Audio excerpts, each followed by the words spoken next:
I had papers there that were falling. Hello again, friends. And you are our friends, and welcome back to another edition of Jim Cornette's Drive Thru right here, wherever your papers are. I'm your host, the great Brian Last. I don't know how much fun we have today. We're going to try, but there's a couple things we got to get through first. With this man, the leader of the cult of Cornette, Mr. Jim Cornette. Yeah, as soon as we get through with this guy, we'll have some fun. It sounded almost like the Phantom of the Opera had fucking fallen across his keyboard.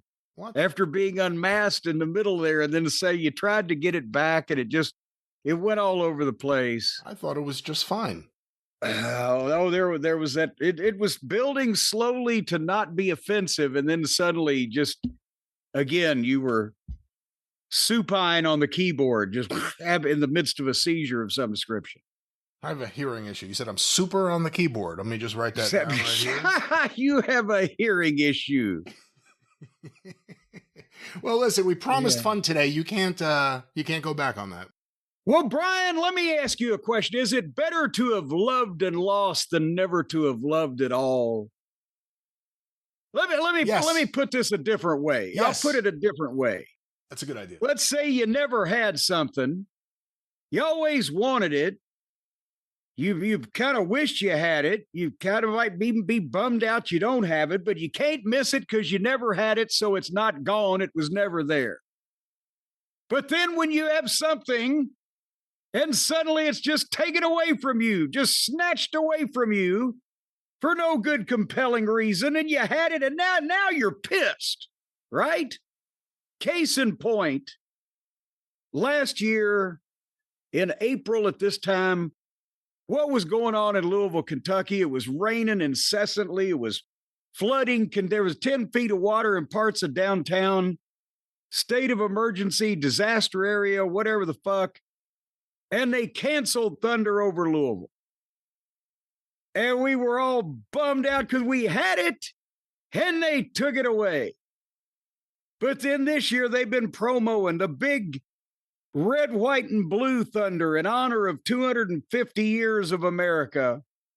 The biggest blow off ever. And the weather has been, as you know, abnormal here. I've mentioned and now we're setting, instead of cold and wet, we're setting records for hot and dry. There's been record heat. The trees have bloomed early. And I can't remember the last time it rained around here. And they're saying some parts of the state are already in a drought condition.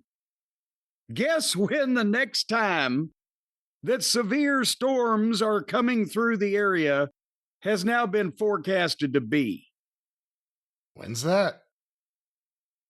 This coming Saturday on Thunder over Louisville Day. About the time that the fireworks go off, there could be severe thunderstorms over the top of the world's largest annual fireworks display and 250,000 people down at the riverfront trying to watch it.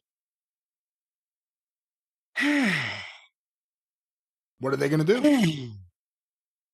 Well, I wasn't going anyway. No, but I was. What are they saying? They must be saying something on the local news. I thought you said, "What am I going to do?" No, the collective group of people who will be down there involved in the process. They have a guru of the command guy that fucking, wires everything up and is in charge of everything, and he's on TV live for the countdown every year. He's probably pulling his fucking hair out of his head right now. Because at first it was like, well, the air show, because there's like a 6-hour air show with all these planes and aerial things. And the air show looks good, but boy, it's, if we get the Thunderworks, the fireworks in, it might be tight before the thunderstorms. And now it's coming earlier. And they're keeping an eye on it. They're monitoring it. But I'm going to do the same goddamn thing I was going to do. We're going to be here at the castle having hamburgers and hot dogs, watching on the big screen. Apparently, instead of Thunder, we might be watching the weather radar. I don't know. It's kind of like a metaphor for the country It was the red, white, and blue 250th anniversary of the United States of America, and now God is pissing all over the whole thing, kind of like a metaphor for the state we're in. Not that I want to talk politics here today, but real quick, because you opened the door, and I've been laughing about it today with Suzanne. Donald Trump in the middle of his feud with the Pope, which is just such a weird phrase. Has anyone ever said those words? In the midst of his feud with the Pope, posted a picture which it seemed most people, including his supporters, thought was him depicting himself as a at least Christ-like figure. As Jesus Christ. And it was so offensive to so many people on his side that, of course, he can't apologize because he doesn't do that. His explanation, though, is, I thought I was a doctor. Which is the funniest fucking thing ever. It was the Red Cross. There's so many doctors that dress like that. That actually, it almost worked. It almost worked until, did you see the guy that tweeted the exact same outfit? It's hanging on the fucking peg at the Halloween Superstore. The Jesus costume was exactly what he was painted as, depicted as wearing. Oh, no way. I didn't see that. The white gimmick with the fucking magenta, I don't know what shade of red that was, over the shoulder thing, and high heels for all I know. But yeah, it's a Jesus costume for Halloween. I love it. Which is, again, kind of a metaphor. We got instead of a president, we got a guy wearing a Halloween costume of a president. Well, again, one of the biggest feuds happening, not in the territories. We're talking a international promotion here. The Pope and the president in this feud. I'm not even religious and I'm offended. He made the Pope the biggest. I've seen more priests interviewed on TV in the last day. Sometimes in a group, sometimes it's just like a one-off. This is like their moment. Like, oh, we finally got something to talk about, and it's this. We finally got something that's not a scandal to talk about, and it's this scandal. Yes, as a matter of fact, there you go. They finally found somebody to take the heat off of them that's even more offensive to the average person. And but the poor Pope. The Pope ain't done nothing. The Pope's from Chicago, right? He originally, yes, he's a White Sox fan. That's right. Yes, he wasn't. They're trying to get is he like the post-Vince WWE where they're trying to get the smell of corruption out of the thing? We'll find one from Chicago. He wasn't in on anything. He wasn't even there. He doesn't even know what pizza should be. Oh, come on now with your, you cannot tell the Pope about pizza. If he's from Chicago, I sure can. I don't even know if those words have ever been said before. I may post a picture of me. I may post a picture of me, an AI picture of me, dressed as Jesus cooking a pizza, just to prove my point. Stay away from AI. It'll get you in nothing but trouble. But what you need to do is you need to wait until there's a New York Pope, and then he can plug the pizza. Because now it's Chicago's time to shine. Well, again, we'll stay on top of this feud, but... Not to even mention their dogs. The I wasn't Jesus, I was a doctor argument is the stupidest thing I've ever heard in my entire life. But I'm sure there's more to come from the White House. There's always more. I know somebody's waiting for me to get... I don't want to get cranked up because we got to talk about a whole bunch of this is stuff that I don't really approve of without me having to go into it mad. I'm more resigned at this point, Brian, to the inevitability that this is all falling into shit. Well, Jim, speaking of resigned, a lot of the listeners, unfortunately, have resigned to the fact that many of the great items at Cornette's Collectibles are sold out, but there's still more. There's always more. And if we sold out of those, I'll find more. But ladies and gentlemen, yes, you can go now to JimCornette.com for the finest in t-shirts and books and DVDs and action figures and so much more. And I think I might still have a pair of pants left for sale in the ring worn ice. So if you want my pants, just go to JimCornette.com. It can be arranged. JimCornette.com. You should do something where people can offer to buy your pants that you're wearing right this second. Like those pants now. Instant pants.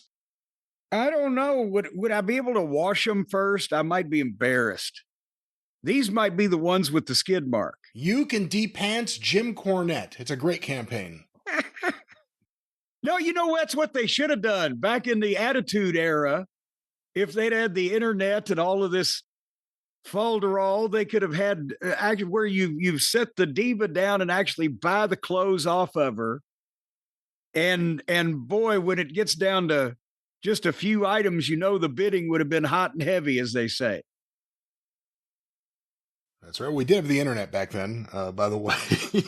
Just in case. Well, they didn't do all this shit back then. Although this would have been a Russo idea. Why didn't he just come out with that? That's now that I think about that.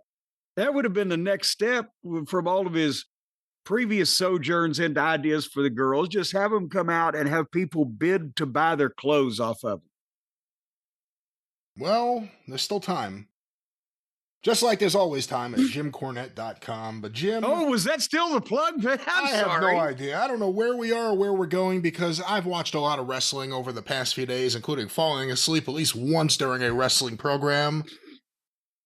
Where do we start? I was going to go to the AEW pay-per-view, but I don't remember if you watched SmackDown. We talked about SmackDown. We talked about SmackDown the last time I talked to you. We separated to watch more wrestling and reconvene. Well, we reconvene right here. AEW Dynasty. Oh, I knew it. One of their many pay-per-views. This is a big one because Kenny Omega versus MJF's a big main event, and they're coming from the country of Canada. Let's talk about AEW Dynasty 2026. Coming from the country of Canada, here he is. At least they had a couple of hometown folks, and it did help their overall ticket sales and the ambiance to the event. I think, what did they end up getting to 9,000? Uncle Dave was predicting they'd hit 9,000. Well, I didn't see a final number, but I think they were in that range, yeah. But nevertheless, and I know people are going, I thought you were watching that. You made me promise to pay attention to the at least pertinent, pithy things that might occur on this thing. So automatically we can shave about half of it off. But for the sake of the people who need to hear what the fuck went on, I said last time, what else are they going to do? Last pay-per-view, they had people electrocuted and they impaled the fucking guy's face and blah, blah, blah. The one thing, did you notice about this program, Brian, the excessive booking and lack of being able to pick fucking talent like that I've never seen before to assemble this motley roster? The one thing they stayed away from, at least amongst the matches I watched, no furniture. Did you notice until the end, they did not break any furniture? Would this be a first? Maybe.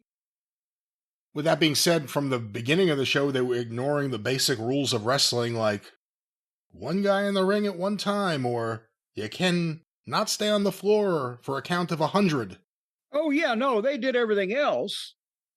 But I'm thinking... Until the very end, until Kenny Omega, MJF, I'm trying to think if I saw a table before then. I can't, off the top of my head. Yeah, see, well, and automatically there's usually 3 or 4 per match.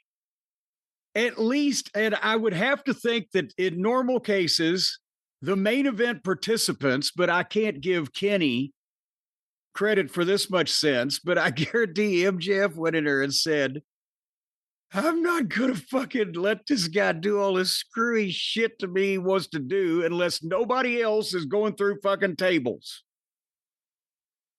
That has to be it, because they've never exercised restraint before. You think, is MJF the only one to be able to have the pull to goddamn just, can we just leave the furniture out just once? It seemed awful suspect that Tony would realize this after 6 years. Because usually MJF gets on first and gets the fuck out of there without getting any on him. But now he's the champion. And he can't do that anymore. Ugh. Did you watch the pre-show? No. Oh, come on. This was for Are you. you kidding? The fucking thing was already 4.5 hours long to begin with. Why do I want to see another hour of the shit they didn't think was good enough to put on the stuff they charge for? They had a big match, a big return of one of, I don't know if it's one of your favorites, but certainly someone you've wanted to see. You didn't hear about this? I didn't. I forgot they had one. After an angle where she attacked Willow Nightingale in the back, Camille beat Big Ann. Wait a minute. I was really hoping you would have watched the Camille Big Ann match. Well, I've always been a fan of Big Ann and her gigantic cans. Oh, come on now. Be nice. But I have no idea who the fuck these people are. Okay, Camille, then that means that she is back after. Oh, they had a stat. God. They had a stat up. I don't remember the exact number. 3 years. It was not that long because it said first appearance in 548 days or something. No, but when we shot, was she already done with them when we shot the movie here? No, she was still working with them. She was not on TV when you were promoting the movie, but when you were shooting it, I think she was still there or still being used. Okay, but by the time the premiere happened, she was okay. So that we shot the movie. Come this June, it'll be 3 years. So she easily has not been there in almost 2. Or as you said, 500 and whatever the fuck. Who knows if they're lying about that? A big comeback match here. Again, she beat up Willow Nightingale in the back here on the pre-show. And then she came out here and it was my first exposure to Big Ann. Maybe my favorite name in wrestling. Big Ann. Did she look anything like Heather Feather? She didn't look like anything. I've never seen her before, and she was bigger. That was the other interesting thing. It wasn't like they gave Camille. I mean, her name's Big Ann. Jesus Christ! So they bring Camille back after 2 years and put her in the ring with the only girl in the business bigger than she is. Well, big comeback victory for Camille. Well, I'm happy for her. You think she'll get a big match with Mercedes? We haven't seen Mercedes on this show in several months. Well, maybe 2 months. It's been a while, actually. Yeah. This could be one of those Chris Adams, Billy Jack situations. You never know. I believe she's dropped now all the titles that she had. Well, except for one, they couldn't get her. I saw they were complaining on the internet. They couldn't get her over to Poland or something. Sorry. Well, the travel just wouldn't work. So that was the pre-show. That was the only thing on the pre-show worth talking about. Well, I'm glad we got that cleared up. Now we have to go to the show? All right. So now the first match on this, again, feature-length melodramatic fucking production is the Buckaroos against Take a Shit and No Boring. And if you think that I'm going to sit here and try to critique this as a wrestling match, I will make my comments brief and move on. You got the 2 douchiest wrestlers in the business against the laziest wrestler that I've ever seen and a guy that's been lost in the shuffle. And again, with Okada, no wrestler in the business gives less effort, is lazier, expends less energy, is less motivated, or more fucking boring to watch, and to just this plain, bland fuckwit with no body and no effort who is getting paid millions of dollars to cuss in English and occasionally give people the finger. But nevertheless, I tried to fast forward 20 minutes into the show and they were still going. And then I gave it another 5 minutes and they were still going. But at least it was the finish. In front of the referee, both of the baby faces were giving Okada super kicks over and over, and they got a 2 count on him. And then they picked him up for their big Meltzer driver, where Maddie has the guy in the tombstone position, and Nikki's going to do the front flip and grab him by the ass, and they all go down. And the referee's standing watching. Everybody's old take a shit grabs Nick's leg on the apron to stop him from jumping. Well, at that point, old Nicky looks down at Take, and Takey looks up at Nick, and Takey looks in, and Maddie's just standing there holding this fucking clown who's making no effort whatsoever to get out of this. He's just hanging there waiting on him. And then Take lets go of his leg, says, okay, go ahead and do it. And they do the move, boom, 1, 2, 3. And then Take gets in the ring and gives Okada the finger. It's like kids playing on a sleepover. Do you have any thoughts on anything I missed, or was it usually as choreographed as usually is, involving the Hardley boys, and they sprinted from one cheerleading routine to another? The end. Bingo. And it's redundant. We've seen all the stuff they do. This match particularly infuriated me from the beginning because it was pure bucks, in the sense that they had a bunch of ideas they wanted to do, and none of them work within the rules of tag team wrestling. Yeah. Rick Knox stood there. It was funny at times. If you just watch him, he's nowhere near both of the members of the team in the ring at the same time for minutes, and he's waving his arms around. So you don't even know what he's doing, like an air traffic control. Like, what is he doing? And there's so much of that. It bothered me on this show for whatever reason more than usual. The idea that they can't do anything unless they break the parameters of what tag team wrestling is supposed to be. They can only have matches with no rules. Otherwise, the fans won't react to anything they do. Well, that's it. Will expand on that, not just the rules of tag team wrestling. These guys cannot exist in the parameters of the rules of wrestling, because elsewise the people wouldn't be able to pop at the shit that they do.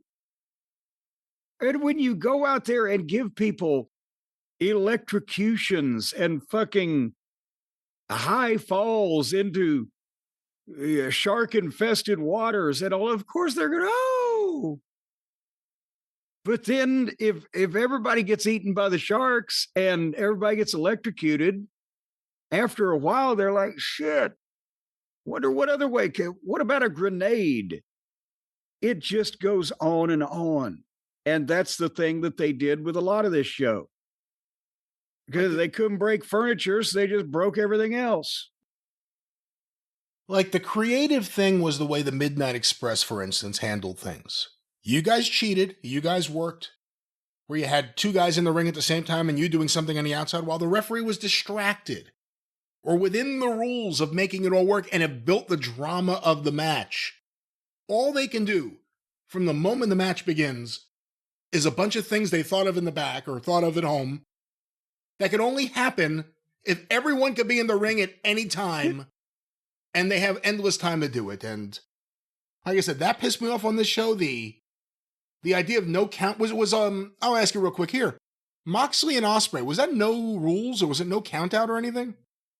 Oh no, that was okay. I just wanted to make sure. That was okay. Well, now wait a minute. That one was for the one that was for. Oh, it's the Continental Championship. You have to follow the rules. Where not only are there rules, but nobody can interfere and nobody can be at ringside. So of course it wasn't no rules, except they just didn't follow any of the fucking rules. If the only way you can have the match that you want to have is by being on the floor for minutes at a time, then maybe you're the lazy wrestler. Maybe you have bad ideas. But yeah, this match was exactly what you thought it would be. Eventually, Well, and again, at some points in time, either the referee would have been fired for not counting people out or disqualifying them, or guys would have been fired for burying the referee for not counting them out or disqualifying them, or whatever. The nasty memos would have gone out. He's their referee. And well, no, but I mean, for many of these referees, because they can't. What are they going to fucking do? The guys don't literally. In the days gone by, the referee would have finally fucking double counted everybody out and said, fuck it, it's all y'all's fault. And the booker would have backed him up. But nobody, because it didn't happen, because you didn't have to, because you had people that understood how to play the game within the parameter of the court and the rules and the height of the fucking basket or the width of the fucking goalpost or whatever the goddamn it was. So you didn't have to worry about somebody running onto the football field with a flaming football. And also, the people who benefited the most from MJF being the champion on these pay-per-views are the Bucks, because now this is 2 pay-per-views in a row. They got to start out the show. Yeah. Do everything, and then get the hell out of there after 25 minutes. Well, speaking of people who like to do everything and then get the fuck out of there, I was intrigued by the next match because Ricochet versus Jericho. Ricochet likes to do everything and Jericho likes to get the fuck out of there. But this was his big return. And I was actually, at first I was puzzled because why would they pick Ricochet for Jericho? Obviously, Jericho picked it. But then and now I've realized not only is Ricochet little and motivated to bump the fuck out all over the place for him and or provide all the movement, but with Jericho wanting to be a full-fledged babyface, anything he can do to this little weasel, this crowd, whether they like Jericho or not, will still like what they're doing to him. It wasn't, again, this is still Canada. When Jericho came out, they liked to sing the song and they cheered, but it wasn't like, again, like a Punk return to Chicago or a big, until he asked for it, they don't really go all out with it. And then they kind of feel bad. Oh, shit, we're letting him down. Yeah. But I think he needs higher waisted gear. Let me just throw that in at the top. No, I'm trying to be constructive. Because he is almost 60 or whatever he is. And one distracting feature of Father Time would be nullified if his pants had a waist about 4 inches higher. Brian, do you know the Muffin Man? Do you know the Muffin Man? Chris Jericho has gotten himself into the best shape he's been in since maybe his last WWE run 10 years ago or whatever. Except for he's still wearing them fucking 80s Bret Michaels rock and roll hip huggers, and he needs to bring them. I'm not saying Bobo Brazil. I'm not saying go full Bobo. I'm just saying somewhere in a normal fucking waist rather than Bobo halfway up under his boobages and what he's doing now, which looks like he's a Chippendale. Like Nikolai or Bruno. They would pull it up to their belly button. Just up to where, you know, where it cures some ills. Anyway, Jericho is smart at getting the most with the least. And he kept to people. He stalled. He took the handheld camera, but didn't really have anything to do with it. I guess they didn't work anything out. He was just trying to get the people up and be, you know, Roughhouse Fargo. And Ricochet flipped off of it around him. And I'm not going to do a play-by-play on this match, but it was very smart on Jericho's part. And still the way they did it, it wasn't half bad, and you couldn't tell that Jericho was shorting any cuts or cutting any shorts. He took the big Death Valley driver on the apron that turned the tide and got the heat. And then Ricochet did nice, easy heel stuff with him. And he was working the arm. When Jericho just stuck his arm over the rope and was just signaling to Ricochet's stooge, come here, pull my arm. Did you catch that? Or if you weren't watching for 3 seconds, you missed it. I saw that. Oh, God damn it. It was right on the floor camera and they weren't watching his arm, but he's like, wee. And then the guy comes over. And then Aubrey Ed, she's the referee. She turned around earlier and saw the guy anyway. Oh, Jesus. You know what? It's getting Darby time. I'm wondering has she entered the stakes races yet or anything? I had her winning by a nose last year. So Ricochet tried to work the arm, but I realized as he was trying to work the arm, he doesn't know an arm hold. Did you see that? He didn't know exactly what to grab, but it was also in the middle of the moment, in the middle of the match. In the middle of the moment for about 30 seconds, he had no fucking hold. He has his hands on the arm, but he has no knowledge of how to put a hold on it. Well, he hasn't done much of that in his career. That's what I was realizing. I'm like, my God, he's probably never put a fucking arm bar on. So anyway, and then Jericho made a comeback, got to Lion Salt, and the place popped for it. And then they do the back and forth, and then they started getting a little busy. At one point, he gets the Lion Tamer, and then Stooge number 1 drew Aubrey Ed, and Stooge number 2 came in the ring and ran Jericho. It wasn't like he posted him or like he ran him into. He just kind of ran his head in the turnbuckle. Boom. And then Ricochet then got out the other side. Ricochet schoolboyed him 2 count, more 2 counts. The fans started getting tired. And then again, Jericho busted out the Hurricane Rana off the top rope to play with the young kids. Got a pop. But Ricochet just popped up from that and did a Pele kick that missed him. And then a super kick and 2 suplexes and another finish and got a 2 count. And then they did nothing for a while. And then Ricochet backflipped off the top rope into a code breaker, which was nice. 2 count, and then nothing for a while. And then Jericho got the crab, and they did the same thing. One stooge pulled a referee, and the second stooge pulled Ricochet to the floor. So they were all 3 of them were on the floor where Jericho could dive over the top and they could catch him. But then they stopped him, and Ricochet came off the top rope with a shooting star press. It just bam. 2 count. Oh, God damn it. And then Ricochet hits Jericho with an elbow, and then the Lion Salt, Jericho's move, 1, 2, 3. He had just the heel stooge had just interfered to stop the babyface, as it looked like the babyface may be triumphing over adversity. And then Ricochet comes off the top rope with his goddamn incredible shooting star press and gets a 2 count. So then he hits him with an elbow, and then the Lion Salt, 1, 2, 3. Yeah. If they had to tell the story of him beating him with the Lion Salt, then he's an idiot for doing the shooting star press.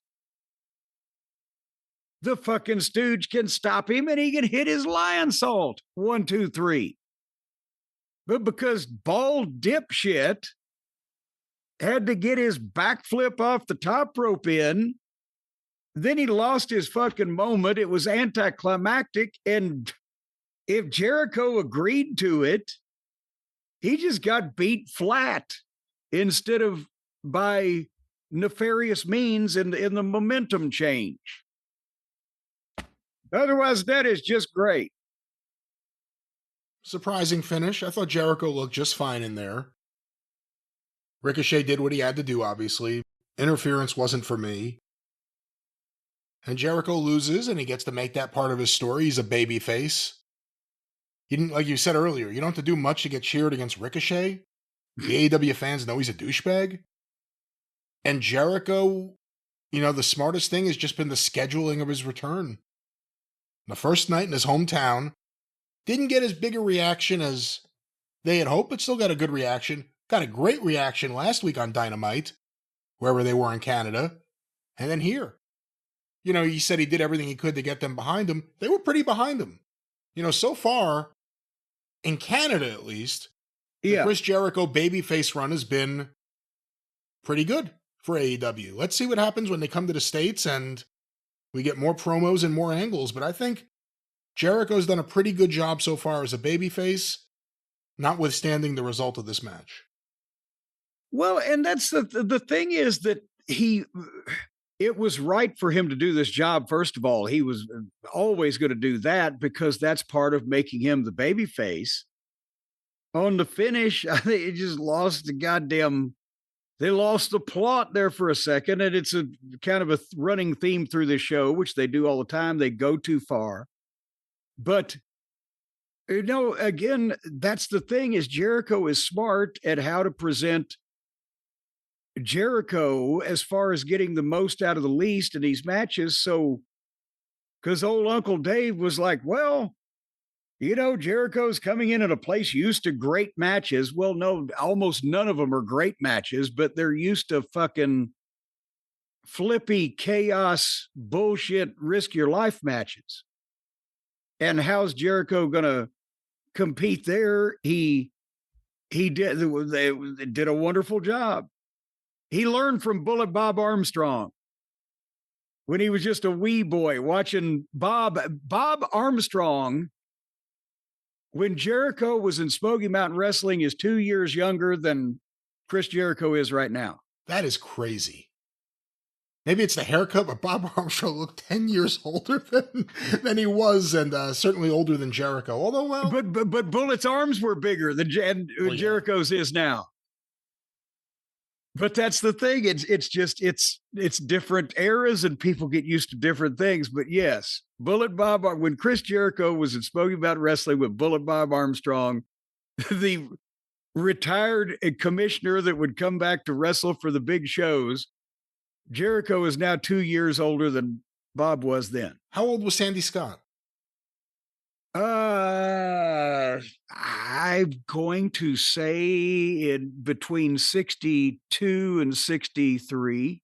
Okay, so still maybe no. Sandy looked younger than he was. He may have been 65. He might have been. Well, you brought up Chris Jericho's pants. I brought up that he's in great shape right now, the best shape he's been in a long time. Good to see. Maybe that means he's taking this all very seriously. You have to wonder, what else is he taking seriously? To get into great shape, Jim, there's no easy option. It's not just, hey, let me get lipo and I'll go back on the road. It's exercise and it's diet. And of course, you could have all the ingredients you need, but you need the right instruments, the right tools, the right pots and pans to make sure that these ingredients become the healthy, nutritious, delicious meals you want. Maybe you want a sloppy, disgusting meal to be more like the Chris Jericho of 2021. I don't know. The option is yours. Help me, Jim. We're talking pots and pans from our friends at Hexclad. Well, I'll tell you, you are Hex today is what you are, ladies and gentlemen. I said this the other day on the experience. I will say it here on the Drive Thru that one of my most long-awaited sponsorship opportunities is for me to tell you about the Hexclad pots and pans, baby.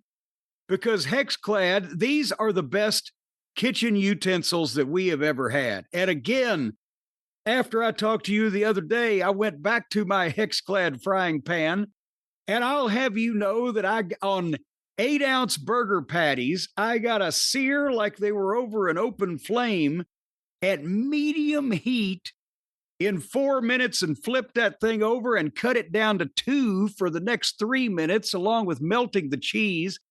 And that thing was like it was flame broiled in a steakhouse. The Hexclad design spreads the heat out evenly, and it combines stainless steel, because these things are heavy duty. They're the last pan you're ever going to need, with the convenience of nonstick, because after I have fried that bad boy and got crispy bits on the edges of it the way I wanted it, I took my pickle jar that holds my grease, and you just turn that pan sideways and just take your non-stick, or not non-stick, but your plastic spatula. Don't take a wire brush to these things. And it just peels all of the grease and the little bits right into the pickle jar. And boom, and then you can wash it off, and there you go. They're dishwasher safe. Well, you couldn't dishwasher safe. I don't think this thing could be damaged by a hurricane. But metal utensil safe, but I still say, even though they say you don't have to baby them, I still say don't be a prick in the kitchen. They're oven safe up to 900 degrees, and they've got over 50,000 five-star reviews from the 1 million customers, including Gordon Ramsay, who is as notorious a prickly prick as I am. But we all love these things. Stace went crazy over at the wok for her stir fry, and the soup pans, as they say, or what do they call them? The pan, the pots, the saucepans, not soup pans, super sauce. The saucepan is what I'm saying. Those things are excellent too, and nonstick. You can do eggs on low heat. You can, like I said, fry that stuff on medium. You don't have grease splashing everywhere because you're having to turn the heat up to cook the food because the pan is the shits. And these things, as I said, they will last you for the rest of your life. And depending on how old you are, probably a good deal longer. So figure them in the will to somebody. And if somebody tries to climb in your window at night, keep one of these sitting next to the bed. You brain a son of a bitch with this, he'll live to see the day that he regrets it. Again, these are for cooking, and let's talk about cooking, because that's what we're here to talk about here specifically with the... Well, he'll be cooked. Wonderful products. Metaphorically, let's get back to food. His goose would be cooked if he stuck his head through a Hexclad home's window. Hexclad's 12-piece set is the ultimate all-in-one cookware upgrade. 3 versatile pans, 2 saucepans, and a family-size stock pot where you can get literally an entire family inside this pot and just cook the shit out of them. And each of them comes with its own lid. You're going to have every tool that you will need to cook for a crowd or to master any recipe, all with the patented laser-etched hexagonal steel ridges boosting your searing power. You can tell I get excited. But you'll cook the fuck out of some cheeseburgers too, and easy to clean. So right now we can save you some money. Go to hexclad.com, HEXCLAD.com/JCE, and you're going to get 10% off your order with that link. Hexclad.com/JCE to get 10% off the 12-piece set. And again, these things, you might as well just figure them into a situation where you're going to hand them down to your inheritors and descendants and things. Your grandkids will be frying cheeseburgers on these things, as long as there's still a civilization by that time. Great looking pans. Nice to look at and even touch before you cook. I sound like a moron here, but you have some kind of goddamn they are cool. They look cool. You want to put your hand in there, but you got to make sure that it's not a... You just want to put your hand in there. Or don't touch it if it's hot. Well, again, we love them here. Suzanne is over the moon about these things. She made some hamburgers for us the other day, and the cleanup is so quick and so easy. Very popular here, as they will be with you, we are sure. Hexclad. Jim, one more time, that promo code for a great deal. Hexclad.com/JCE. All right, the great deal is over. Back to AEW Dynasty. Yeah, all right. I saw no reason to dig into Darby Allin and Andrade. So I know that some way or another, Darby won. I don't care about Andrade, and I'm over Darby. If it was a gimmick, I'd like him, but we've established he really is just a fucking moron. And so then that takes some of the fun out of it. And they had him about ready to potentially, it would have made more sense than some things they've done at one point, about a year and a half ago, before he climbed the mountain, if they put the belt on him. But now he's a fucking freak hanging around doing freak shit. Good match. Andrade once again did the thing where he, in the middle of the match, finds a girl who stands out because clearly she did not buy a ticket to be there. And he takes a selfie with her mid-match. And then, of course, disrobes and takes off his pants. I don't know what exactly they're doing with Andrade. Clearly he must be happier than he was in WWE, but Darby gets a title shot this Wednesday on Dynamite. Well, good for him. Why is the heel the sex symbol? Because it makes him happy. You gotta book things to make the wrestlers happy so they'll come to work. If it makes you happy. Oh, God, let's not do that. Then why the hell is this so bad? All right, so now I watched, because this was something that if there was anything on this show that one would think had some redeeming qualities, it might be the World Tag Team title match between FTR and Edge and Christian. You've got a legendary tag team, and it is, the fans have loved them, and they're both from Canada, hometown, returning fucking heroes. As quickly as Beth was out of the woods, she was on life support for 6 months. But as soon as she was out of the woods, he's come back to get even. I guess the guys have beat her up.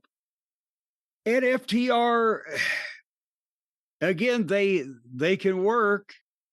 It's just at this point, in the promotion that values guys being actually able to perform in the ring over pretty much anything else in their fan base's eyes, FTR have found a way to get buried there too. So where they just people remember a couple years ago when the music hit, the people would fucking stand up like, yeah, they're gonna tear the house down. Now it's like, shit. They were super over. It's easy to forget that now because it's been a little while and things really have changed, but they were super over to the point where the fans were screaming, FTR, FTR, during the Young Bucks matches and segments. Remember, they were super over. And you know what happened to people saw him wrestle the Young Bucks a bunch. Anyway, so still, if I've noted at the top, if everybody's serious about this, it could be just swell, because I'm thinking Edge and Christian will slow FTR down just enough to where that they're using their talent instead of just getting so goddamn confusing. And also it's in Canada. Did you hear the statistic that they gave when they said FTR has the most wins of any tag team in AEW history? Oh, I did hear that, yeah. 81 wins. In 5 fucking years? How is that? No wonder nobody gets over anymore, because nobody ever sees them win anything. Anyway, I'm just... how long would it have taken the World Tag Team Champions, even during the Attitude Era, when the schedule was slacked up a bit, to win 81 fucking matches? 3 months. It'd be 4 months, 4 months. 4 months would be fair. So anyway, this was another AEW match that I liked until I started not liking it, when it just wouldn't stop. But everything made sense. They were fighting because they were pissed off, and Edge was really shining. But then they stopped him and got some heat. And they went to double heat. I think one reason because they had so much time, probably. Another reason was that they wanted to give both guys comebacks. And Edge's comeback did need to be last. That's why Edge's heat would be first. But I don't know why it's not just these guys, but it's every big tag team match that you see. They shine the baby faces for like 2 minutes and then they want to go straight to the heat. And when there used to be heavy time constraints, sometimes you needed to do that. But I always thought part of the tag team formula of tag teams that I always enjoyed and fucking all the ones I managed was that we shined those baby faces in different but exciting ways to get to people really revved up in a certain direction where, oh yeah, and then you pull it out from under them. And yes, you can do that with a couple of spots, but then you're getting the heat on the one guy to give the other guy the tag. Then you're getting the heat on that guy to give the other guy the tag where you've been there to begin with. We sometimes when we had to go a while, we do 2 sets of heat or when it needed to be for a special occasion. But I'd rather shine them well and then get fucking one set of uninterrupted serious fucking heat and then have a comeback and don't stay too long. And I mean, again, when pay-per-view became a thing for the midnight matches, I was asking for, well, give us a 5-minute cue to go home. And then I just started wearing the fucking watch so I could keep track myself because sometimes at 5 minutes, what are you going to do? That was a long time. But nevertheless, but the point is they had a nice tag team match with nice shit going on until it started going too far. They busted Edge open with doing the fucking belt spot where they cracked him in the face with a belt and busted him open a bit. But then it got busy, got busier. Cash finally threw Christian into the announcer, or not the audio fellows pit. And Edge fought both of them. And FTR just hit him with a bunch of super kicks over and over. But then he foiled a knee lift and speared both of them. And he went to spear Cash, and Cash sunset flipped Edge, and then FTR hit the shatter machine 1, 2, 3. All that, and they didn't even really cheat. They wanted to show that Edge was going to fight back against the two of them at the end, single-handed and to the end, and beat him unfairly. But once that they had, I mean, is that an official thing, Brian? Now, once you've thrown the guy into the timekeeper's pit, he's not going to be able to make it back, and now you can do stuff for however long you want to, and it's impossible for him to get back and help. Must be a new rule. I'm just in the classic tag team matches of old, there was more of a sense of urgency to people trying to get away with shit, I guess, is what I'm saying. But nevertheless, this was probably the closest thing to a fucking tag team, a wrestling match of the night with the logic of what happened and or the execution of the work of the same thing. But at the same point, it would have been probably a lot hotter and more interesting 6 months ago after they shot the angle.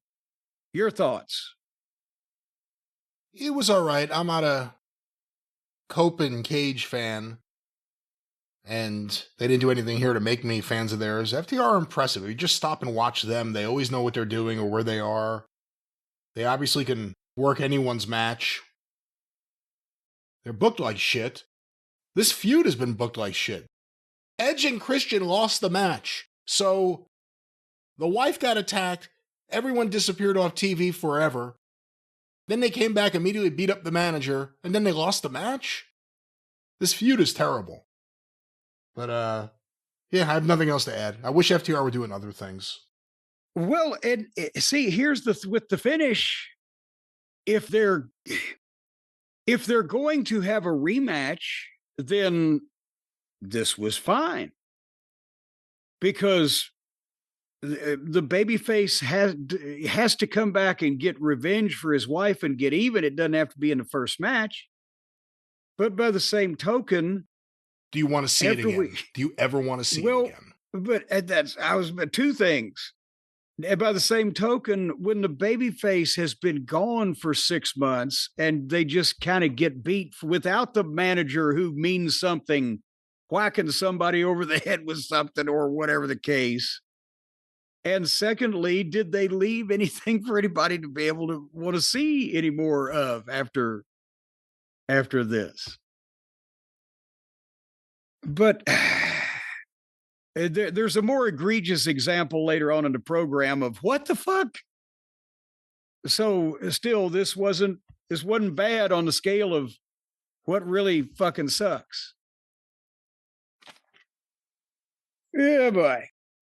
Did you watch the Casino Gauntlet TNT title match extravaganza to fill in for the vacated Cal Felcher, who's now going to be out for months and months? I monitored it. I didn't watch it thoroughly, but I watched what was happening and I paid attention to who came in and what the finish was. Well, but any match with Yuta and Garcia somehow looks less smaller. Imposing. Yeah, how does he look smaller than he did 2 years ago? We all kept saying 2 years ago, well, now he's got to fill out. Now he's got to gain some weight. Hate to say it, maybe get on the gas, anything. And somehow he looks even Drink slimmer. A milkshake at this point, motherfucker. He looks slimmer now than ever before. And less like a wrestler than ever before. Well, and that's, I knew, again, what was going to fucking happen in this. I fast forwarded 20 minutes after they started entering, and there was Wheeler coming to the ring. So I thought, I'll give this a couple more minutes. And they're all in the middle of doing everything. And I wrote, Garcia is smaller than ever before. And then what I was thinking was certainly they would just put the thing back on Ciampa because he is obviously somebody you can do something with. People would believe in him. He's a good performer. He was still kind of fresh. But no, they threw him out of the ring and Knight beat Garcia. But at least does this get Knight away from Fuckwit? Absolutely not. Absolutely not. We've seen various people win titles and just go back to what they were doing and who they were doing it with. The title doesn't seem to matter or change things. Well, anyway, so he's now the new TNT champion there, and I guess Ciampa's still out on the floor. What about Jamie Hayter and Thekla? I thought it was all right. Thekla won me over with that promo the other day. So now I kind of want to see her.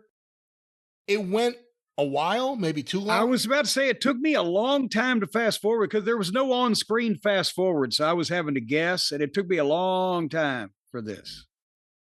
Not bad. Thekla won. Oh, good. Good for her. And now we're 2 hours and 45 minutes into the pay-per-view and add another hour, I guess, for the pre-show. Is that how long it was, or did they do 90 minutes this time? I think it was an hour.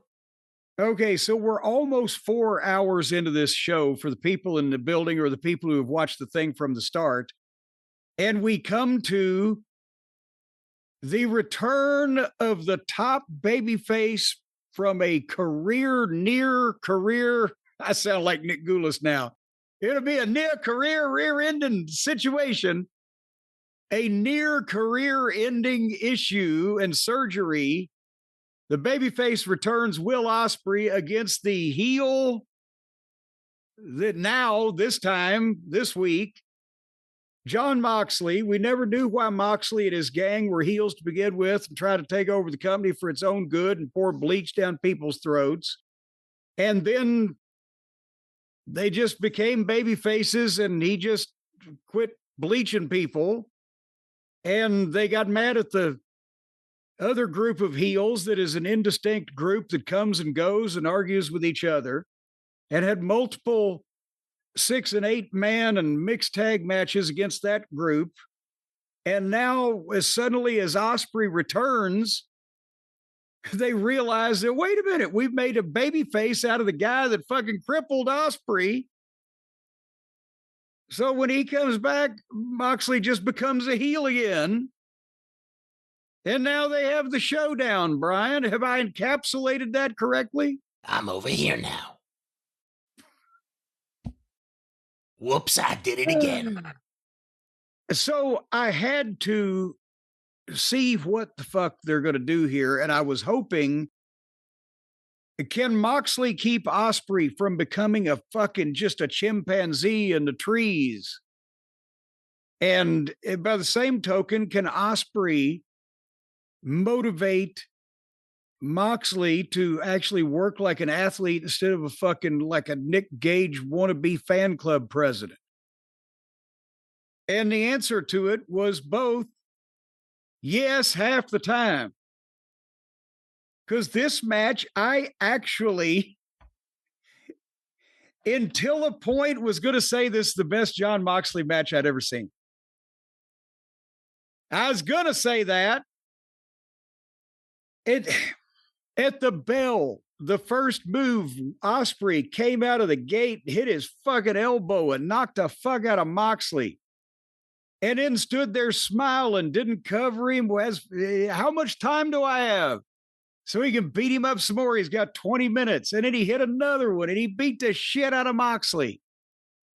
And I'm thinking, this is the top babyface that AEW needs. He's not a fucking nerd or a douchebag like Kenny or Paige or Spitball or whatever the fuck, right? He's got some personality. And so boom, boom, boom. And then, of course, Moxley took over with a double arm DDT on the floor to the guy that just returned from neck surgery, and it's 5 minutes into the match. So besides the fact that they could have done something less impactful to start the heat, then Moxley got heat and he worked as a complete heel. And it wasn't like he wasn't doing the garbage wrestling and the fake shit that he does. He was actually being aggressive. Did you notice that, Brian? He was being aggressive and making faces and fucking healing the guy in the ropes and shit. I thought Moxley's faces were over the top goofy, so I may not be the person to ask. Well, but at least it was doing something in the way of trying to be a heel against this fucking babyface. But then he got minutes of heat on him, and I'm thinking, okay, this is pretty good. At least it makes sense. And then Osprey just jumped up and did a flipping kick and then was right up and did a springboard off the top rope. That's what I'm talking about. Guys like Osprey and Kyle, they need an NXT. Unfortunately, NXT is all they got now. Because there used to be OVWs, or there used to be halfway decent trainers. But, Osprey doesn't understand. He hadn't spent a lot of time with Ricky Morton. He didn't understand after you had the shit kicked out of you. Suddenly you're just doing shit and you're okay. Then they started going back and forth, and then Moxley hit and for the sake of going back and forth now at this point, and Moxley gave Osprey a pile driver and got a 2 count, and I wrote, idiots. They're still at the stage. This guy had what the fans know to be a legitimate near career-ending neck surgery, and giving a guy a pile driver should be enough to cause fucking riot. And then Moxley suplexed him on his head, and Osprey got back up and hit a power bomb. I said, well, now they've lost the plot. And then now they're 15 minutes in, and it's every indie match ever. And then Moxley gave Osprey a pile driver on the steel stairs. He better be glad he had that neck surgery. They must have made it better. Because why would a human being be able to sustain all this shit, whether he'd had a bad neck or not? They have not only killed every angle they could have done to jeopardize his bad neck, they've killed every angle they could ever do to a guy that didn't even have a bad neck to begin with. But the doctor checked him after the pile driver on the stairs, and he beat the count at 9. And then Moxley hit some kind of clothesline and 2 DDTs and got a 2 count. And then he did another DDT, double arm DDT, but a little higher in the air, and got a 3 count. He won. So these fucking lunatics, their fucking top babyface is out for, he's the only one with any gumption, any personality. And he can do all the shit they like to do for now. And they bring him back after surgery for 6 months and fucking to get even with the fucking guy. And the guy not only gives him 4 moves that 4 future heels could have used all his angles to fucking make this guy want to get even for.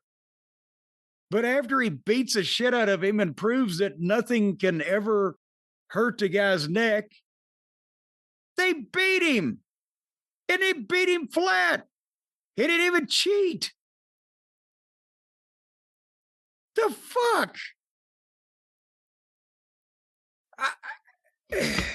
A bit surprising. Again, Wembley's right around the corner. And a lot of people presume that's where, if you were ever going to do a big title match with Will Ospreay, that's the place to do it. He's back. That's the time to do it. And I guess it starts with Jon Moxley wrestling a Jon Moxley match and winning. I didn't like this match at all. You were a lot kinder than I would have been. I think Moxley's... I've said it before. He's the worst wrestler in the entire world. Well, I agree with you, but for about 7 or 8 minutes, I was like, okay, maybe they're going to he's going to get this kid over. Sometimes he just wanders back and forth in the ring talking to himself. His facial expressions are silly. Even when he's supposed to be exhibiting pain or being dazed, he can't do it without it looking goofy. His match layout is always bad. If you watch his actual work, it looks bad. There's a lot of people that are into the personality of Jon Moxley, and because of that, they say his matches are great and they love his stuff. His matches are terrible, his work is terrible, and the booking around him, I would argue, hurts the company a lot of the times. The run of the Death Riders coincided with the least amount of interest AEW fans had in AEW. And right now, MJF on top, for good and for bad. It seems that things have recovered a little bit, funny enough. And the fans are a little more into the product. But you still get this Moxley shit. It doesn't go away, whether he's the champion or in the middle of the show. And this was towards the end of the show. And it went a while. And it was deflating that Osprey didn't get the win. How can you not tell the story that Osprey returns and triumphs and fucking is pointed at winning the world championship and the blah, blah, blah and Wembley Stadium. And instead, this fucking idiot gets in the way again. Well, Jim, that was the big return of Will Ospreay, although he had been back. The big match that everyone was waiting for. But there's more. There's still much more. Oh, much more. Much more. We are 3 hours, 15 minutes into the actual pay-per-view, 4:15 if you count the pre-show. And now in the entranceway, there's a situation comedy set. There's a couch and a door, and there's the signs up above, like we're live, and applause and laughter. And there's a knock at the door, and Roddy comes in the door, and there's somebody on the couch covered up in a blanket, asleep, and he's going, "Hey, Orange, Orange," and he's supposed to be mic'd, but did you notice that some people you could hear clear as day, and other people you were just hearing because they were yelling? Yep. And he fucking yanks the blanket off the body and its pockets laying on the couch. He's like, 5 minutes more, Mom. You're fucking 40, dude. Jesus H. Christ. And then there's a knock on the door, and it's Kyle O'Reilly. And everybody, as William Regal would say, pulls faces and broadly overacts, except for Pockets, who's Somad. And then Kyle says, "Conglomeration," and makes a funny face. And none of this has been funny. And then they make their way to the ring. And then their opponents are whoever the fuck these guys are now that showed up with Gabe Kidd. And one of them comes out and starts humping, actually, basically fucking an invisible person on the couch. I believe that and was then Clark the other Connors. one, say again? I believe that was Clark Connors on the couch. Clark Couch Fucker Connors fucked the couch. And then was it Gabe Kidd that turned his back to the camera and then pissed on allegedly pissed on the couch? Gabe Kidd was the piss boy, yes. He was the Gabe Piss Boy Kid, Clark Couch Fucker Connors. And David Finlay. And poor David Finlay, who has got to be thinking, fuck, what in the world? Even my own dad's involvement couldn't. And so I said at that point, I'm done with this fucking thing, like dynamite, and I may come back and watch the main event later, but I turned off at that point. So apparently Gabe Kidd got cursed by Danhausen for pissing on the fucking goofy babyface's couch, and he just hurt himself and they took him out. I believe dislocated shoulder is what I've heard. Happened pretty early in the match. I think it happened when he may have caught Kyle O'Reilly on a dive. He immediately started on a dive. Immediately started grabbing his shoulder. Immediately started holding his wrist as close to his body as possible. It was obvious what was going on. And then he did another clothesline a few minutes later, and then you never saw him again. He just disappeared. New 6-man tag team champions. Who? The trios title was won by the Conglomeration. Oh, okay. I was going to say, wait a minute. Did the two guys? What about if the two guys had won the belts, but the other guys already scheduled for surgery by the time that they went? Christ almighty! All right. You never know. In some cases in AEW, we've had interim champions, and in other cases, it's like Kyle Fletcher won't be back. We have to have a new champion. You never know what the reasoning is going to be. Well, if it's a 6-man belts, then 2 out of 3 ain't bad. If it's only one that's hurt, then they ought to get to pick a partner. But if it's 50% or more of the entity, then they have to vacate the belts. That'd be my ruling. Well, we still have one more match, the big one, for the AEW World Championship. The champion MJF versus Kenny Omega. And I did come back, and I can't remember how many hours it was later. I said, all right. Again, MJF tries to put together stuff that, and I'm not going to sit here and praise MJF. If people are still on that kick where I've already given up on him. Remember, he gobble, gobble, one of us. He's one of the freaks. But he prize. That's what pried something out of Kenny here. He tries to do shit that at least you don't think somebody's going to fucking get killed, right? He tries to stay away from the ridiculous high-risk shit. At least if he's taking it, if somebody else is diving off the roof, I guess he'll go ahead and let him. But in this match, I've said to you before we went on the air, the only thing I said about this match was, I have never seen a motherfucker look as petrified in the ring at one point as I did MJF, obviously thinking, is this motherfucker going to kill me or not? Did you notice the part of the match that I determined that on? Was it around the time of the top rope one-winged angel? Well, yeah, there you go. Whatever the fuck that, all of that top rope stuff where they got up there and tried as best they could to help each other balance. And at one point, MJF pitched forward and thankfully his shoulder landed on the turnbuckle so that he wouldn't go head first to the floor, and then dipshit got back under him. Holy Christ. Anyway, before we get there, I will make a compliment, something good here. MJF had a nice demonic themed new robe for the occasion with the pointy things and the fucking cowl, and the 666s looked like the German Goo Girls logo. It was very avant-garde.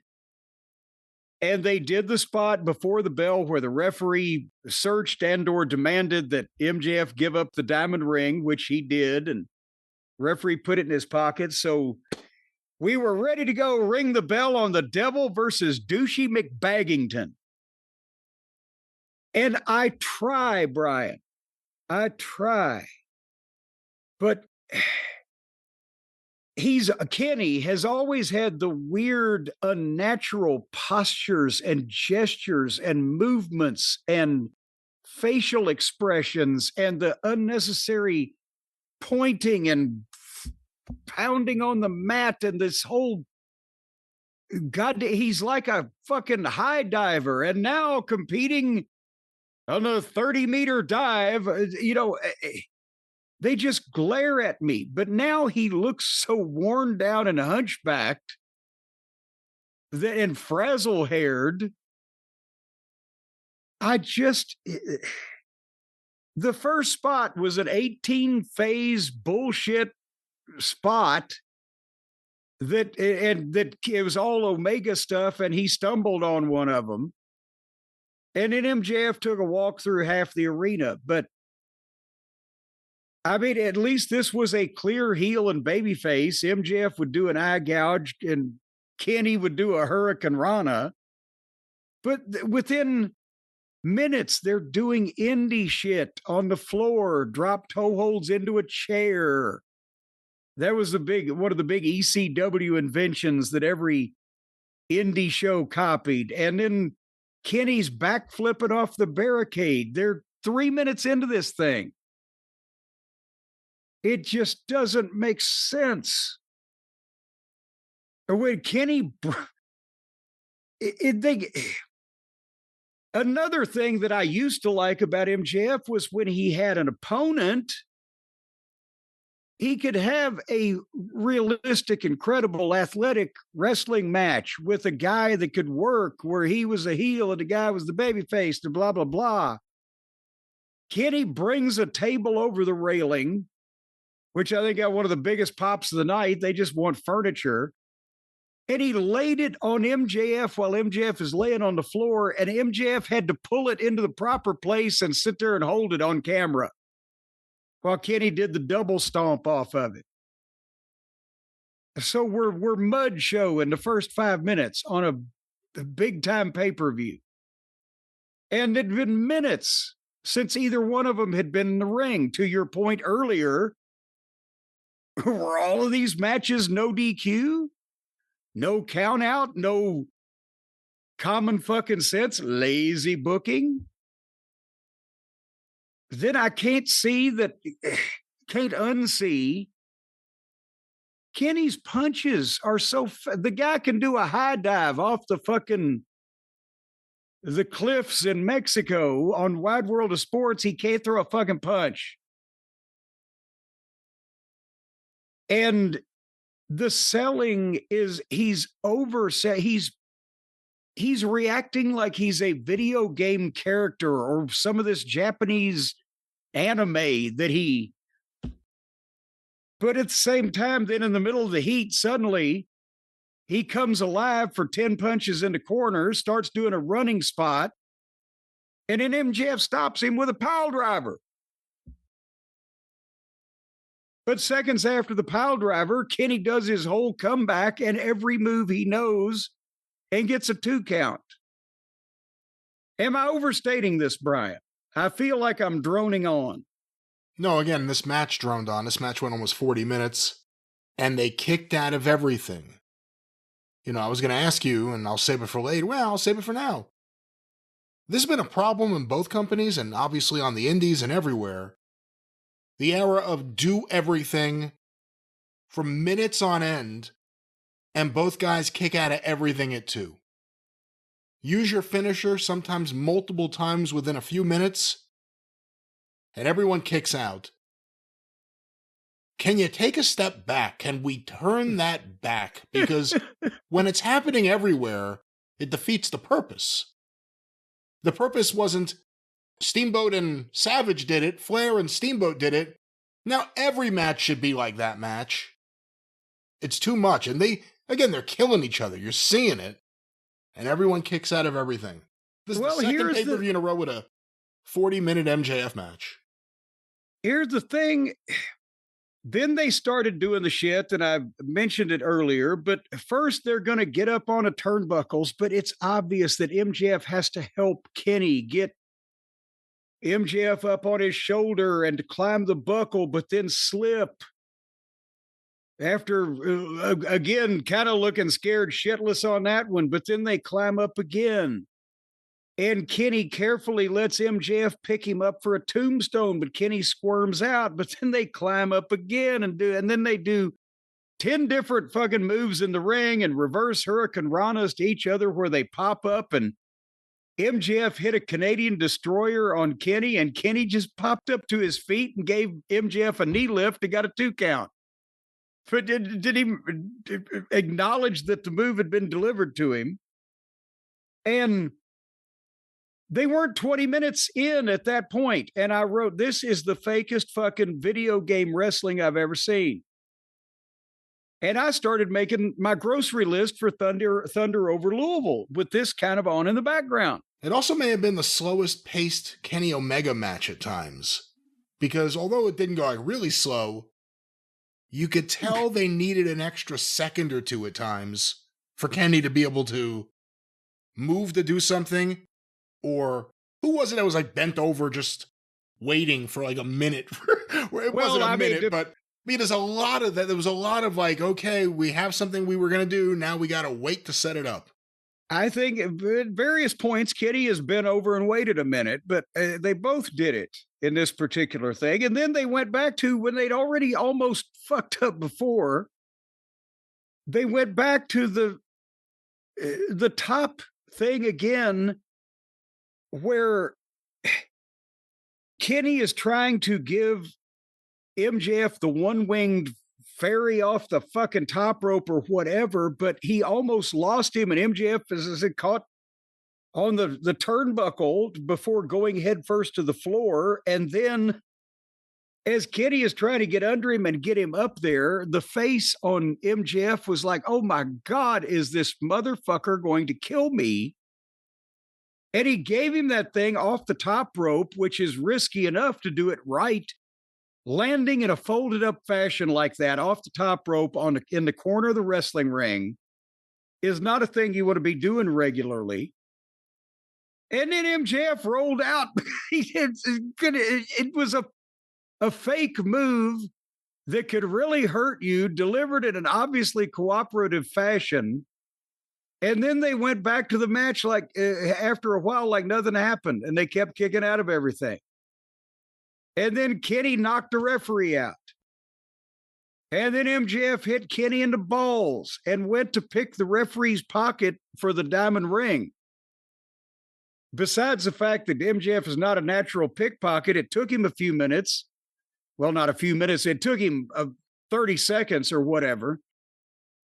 Kenny was on his feet in the corner, just not looking on purpose by the time that MJF got back to him after being kicked in the fucking balls 30 seconds ago. And then MJF swung and missed the punch, and Kenny knee lifted him and hit the fucking one-wing deal and covered him, and the referee counted to 10, and referee number 2, or not the referee, but the crowd counted to 10, and referee number 2 came in. And it was a 2 count. And then referee number 2 that's run in is trying to tell, whoever, MJF or Kenny, no, it was a 2 count. Keep content. The other referee is still in the ring dead, and the referee's not going over to check on a dead referee. So then they go to the apron, and the crowd starts chanting, "Table, table," because there's still a table sitting ringside that's been unmolested. And Kenny is going to give the one-winged wingy-dingy to MJF off the apron of the ring, but MJF turns him over instead, hits a gut shot with the ring, and tombstones him off the apron, through the table to the floor, in what looked to me to be as much of a shoot tombstone pile driver as you could give anybody. And he landed right on his fucking head. And then MJF threw him up onto the apron. And of course, Kenny has to be alive to help. He can't sell that. MJF immediately picks him up, and he has to jump up on the apron and then hits the heat seeker pile driver. 1, 2, 3. If you had, again, even if they didn't change anything else, if you had MJF give Kenny that goddamn tombstone pile driver off the apron through the table to the floor and just let MJF roll in and say, "Count him, referee," and count him out and sling sweat on him and announce that Kenny's back in a fucking hospital, people would have believed it, would they not? They would have. Did that not look to you like, well, I think he should be kind of dead? The table spot looked rough. And like you said, I don't know about it being a shoot, but it's hard to protect anyone. And it looked like it was kind of, we're doing this no matter what, no matter how protected you are or not. Kenny Omega, I've been saying it for a while that I don't know how many more matches like this he has in him. I mean it. I mean, he looked pretty rough in there. MJF was the perfect opponent for him because MJF can kind of work everyone's style and get the best out of him. Although sometimes that's his detriment, is that he's doing everyone else's match. MJF wins 40 minutes, moves on to Darby this Wednesday, and then who knows what for Wembley. But this was, I don't know. This didn't feel as big as some of the AEW pay-per-views feel to their audience. And, what else they going to do? What else can you do to any other human being? And the heels won everything. Ricochet beat Jericho. Moxley beat Osprey. MJF beat Omega. FTR beat Edge and Christian. Darby won, but who's talking about that match? Yeah. The Bucks won because the heels started fighting with each other. Yeah, I mean, it was basically AEW putting the heels over all over the place.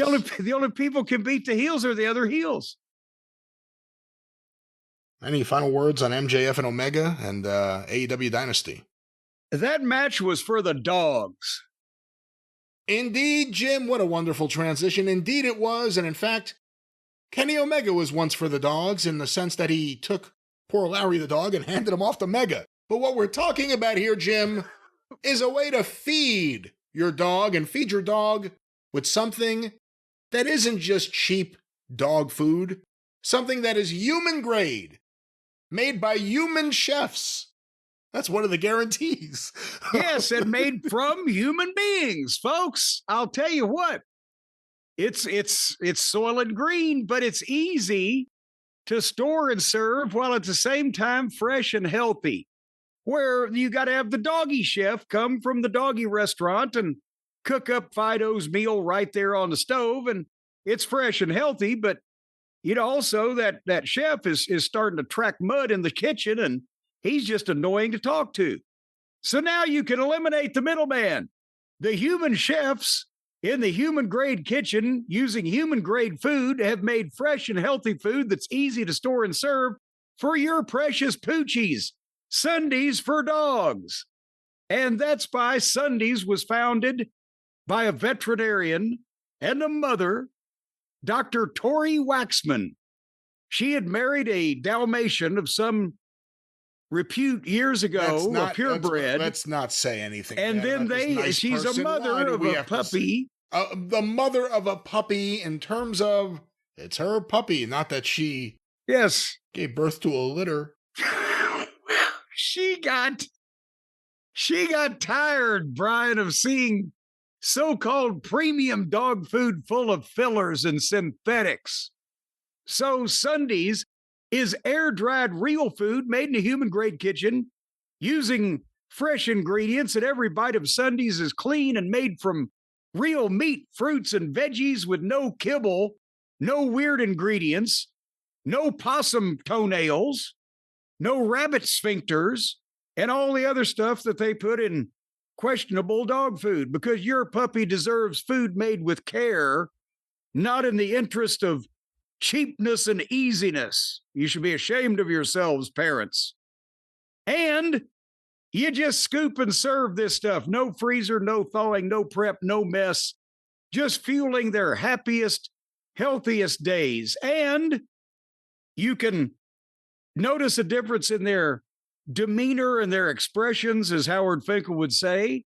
They could be more calm or focused. They could have less itching, possibly no eye boogers, and more importantly, better smelling shit. Because they have had numerous studies done. People have been smelling shit in the special shit-smelling area of the Sundays for Dogs factory, where they have the dogs. Now they have the test dogs, and they have them poop in a specific place. They do not have test dogs. They do not have. And then you got to go through and sniff. Laboratory. They don't have any of this. Well, if they don't do research, how are they possibly going to find these things out? Jim, what they have is dog food that I trust in my home for my dog. Swami loves it when I get that yellow cereal box that has Sundays for dog in it. For dog. Sundays for dogs. There are many dogs, not just mine, but all dogs. All dogs. Course, all dogs need food. But boy, when you come in hungover late at night about 3 o'clock in the morning, you get that cereal box out and pour some in milk. Are you surprised? It's tasty too. So right now, folks, make the switch to Sundays. Go right now to sundaysfordogs.com/JCE50, and you're going to get 50% off your first order. That's the code JCE50 at checkout for 50% off your first order at sundaysfordogs.com. And you can get your poochie the same diet that Brian Last eats in his own home in the middle of the night when the lights are off, whether he knows it or not. What? Not true, but it can be for you. It could happen. I don't know what we're saying, but again, you know, this is an actual thing here. This was a famous story in my family. Mama Cornette was asleep in bed at night when my dad had come home late from a newspaper function, and he didn't want to wake her up, and he was hungry, so he got in the refrigerator, and there's some corned beef hash. And he made him a sandwich, and he the next day said, "Boy, that was a good sandwich I had last night." She said, "What? That was the corned beef." That was the leftover canned kennel ration that they fed Jock, our Cocker Spaniel. And he never realized it, but he never had another one of those sandwiches. Sundaysfordogs.com. Why did you guys name him Jock? Well, I wasn't around then. Jock predated me. Oh, why did they name him Jock? I don't know. I'd never was cognizant enough to ask that question. But he was a cute little dog. He lived to be 16. Fell in the neighbor's fish pond one time and froze stiff in the wintertime. They had to thaw him out in front of the fireplace. And that's awful. A couple of the other neighborhood dogs attacked him one time. That dog down the road here that my mother ended up chasing out of the neighborhood. He had tetanus and lockjaw, and my dad backed over him in the driveway when he was asleep underneath the car. It's like the Darby Allin of dogs. They had to put a pin in his hip, and my dad had a car wreck, and he had a pin in the same fucking hip. And he lived to be 16, and he was blind and deaf. And we had to have him put to sleep.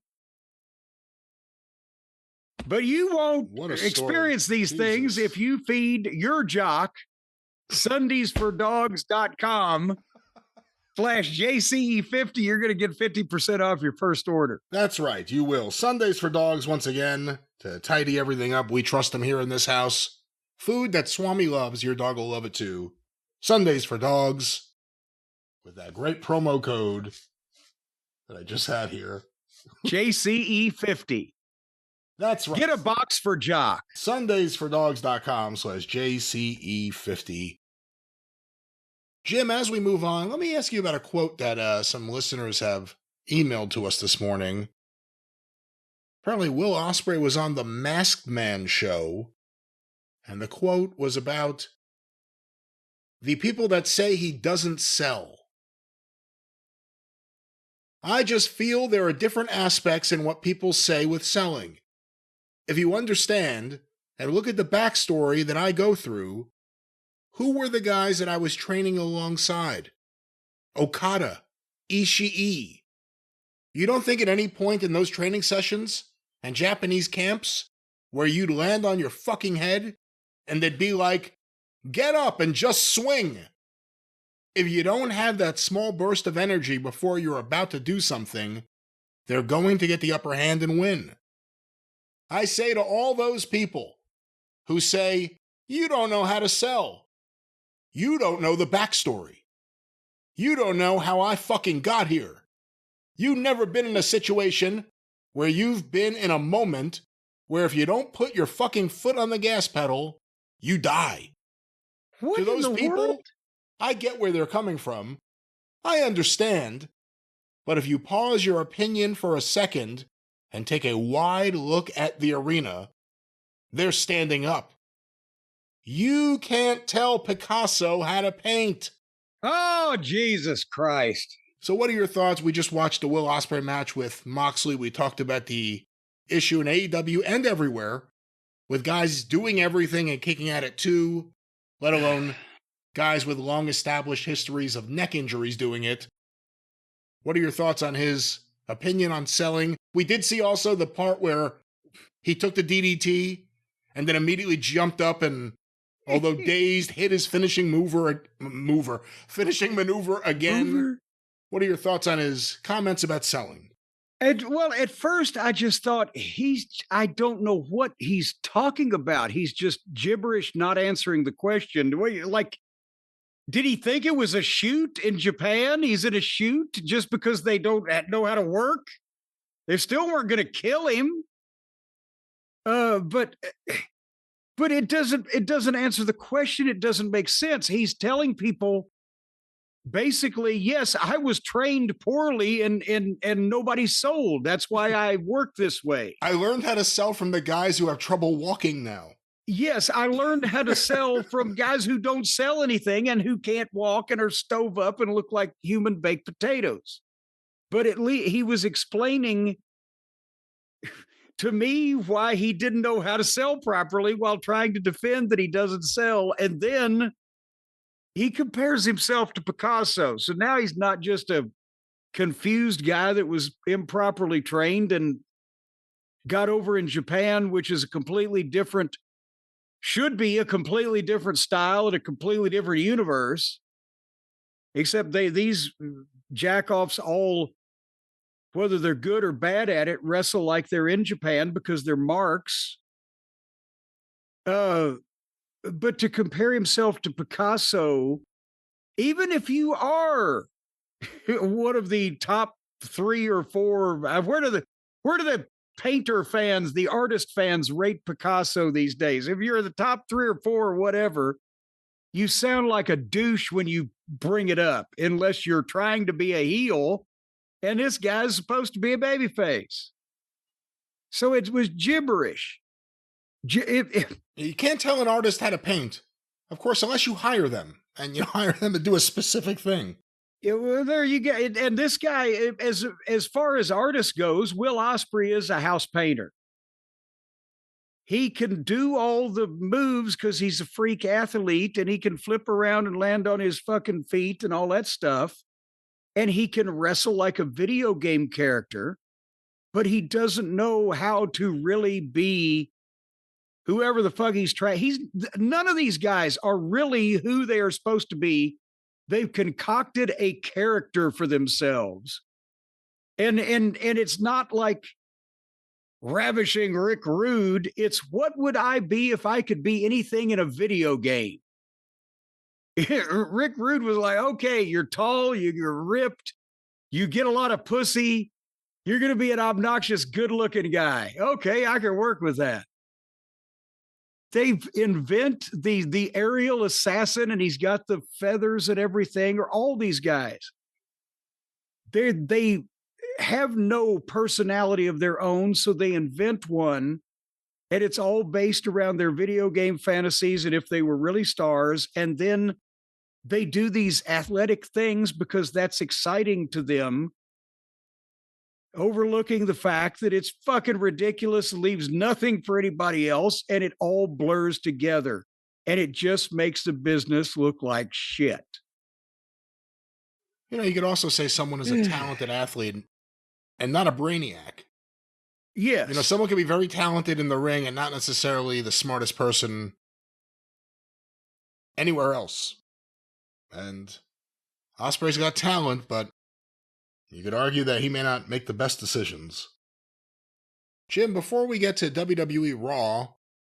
Talk about not making the best decisions. We have a couple things here that the listeners have sent in. Jim, any thoughts on Rick Rubin, your old partner, being inducted into the Rock and Roll Hall of Fame?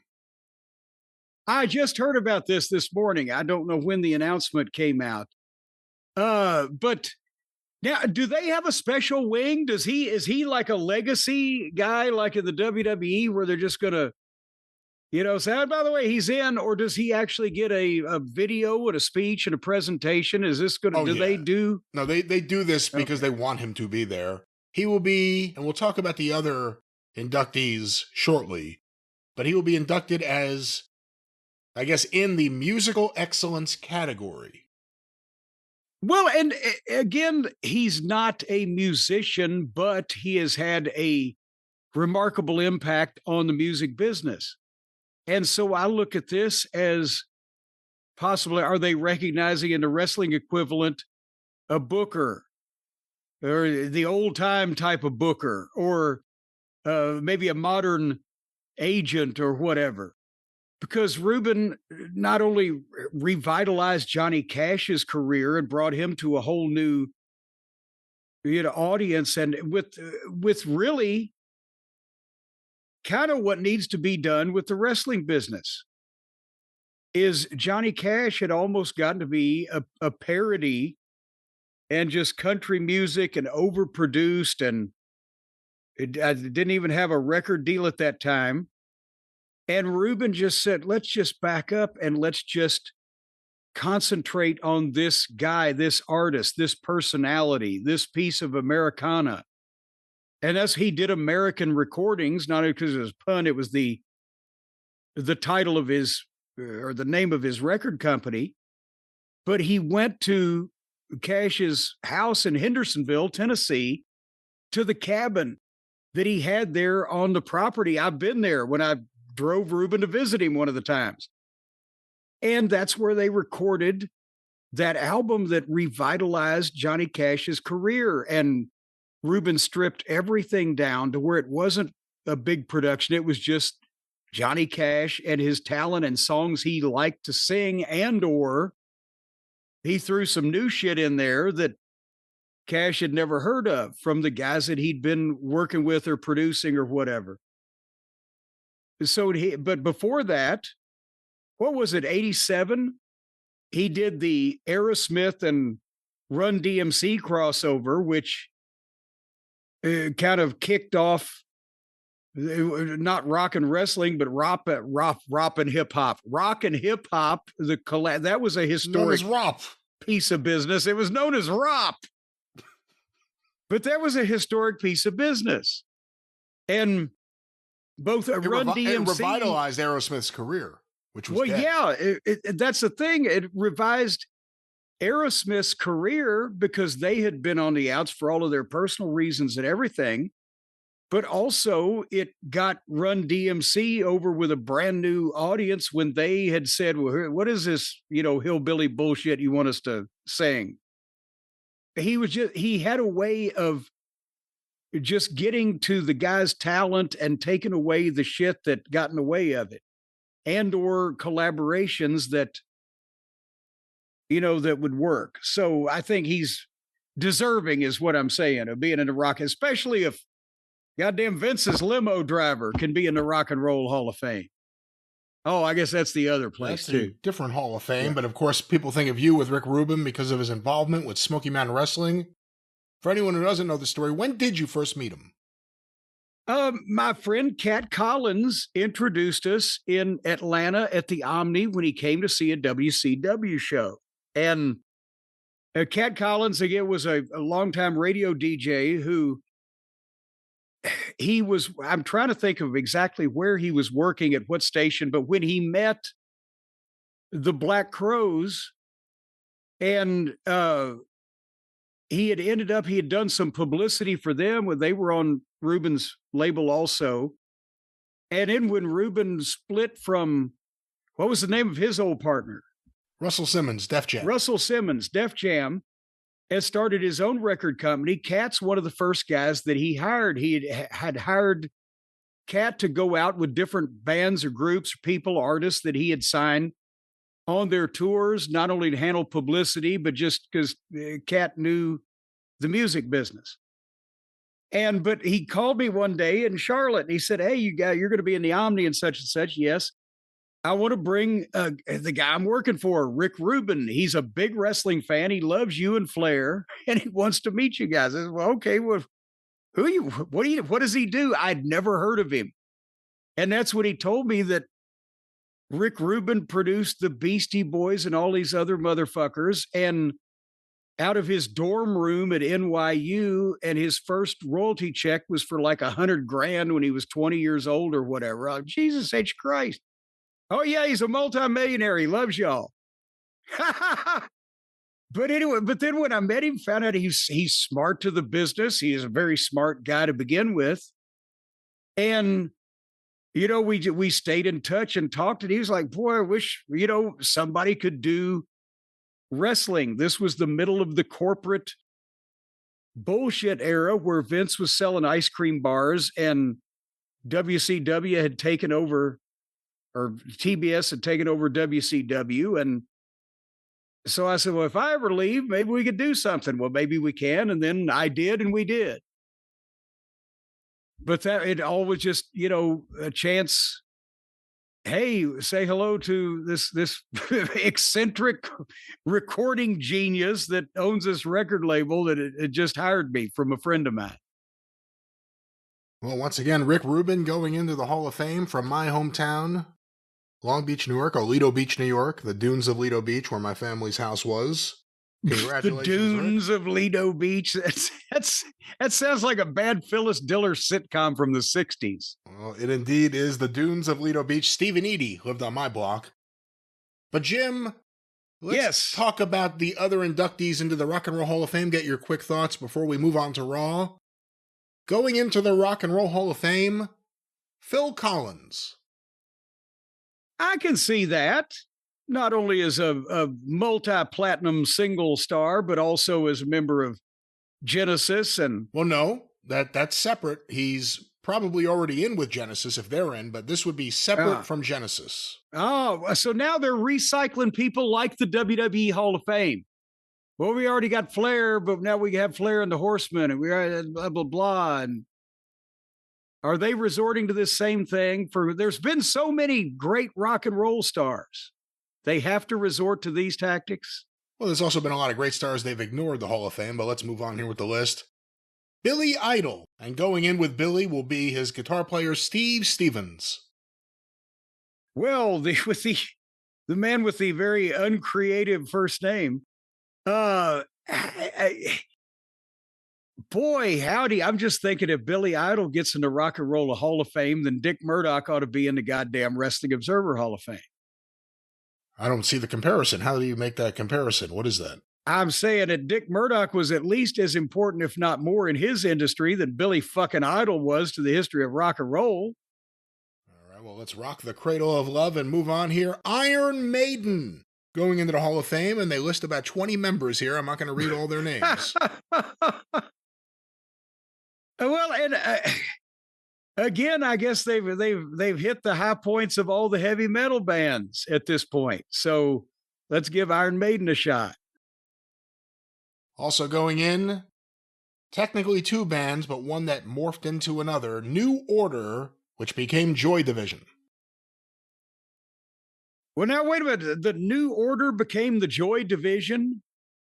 When New Order's lead singer died, they stayed together as a band. They were overjoyed and became the Joy Division. They became New Order. Son of a bitch. They became New Order. They wanted to get rid of that son of a bitch, and as soon as he died, they got a New Order and became joyful. I don't know who any of these fucking people are.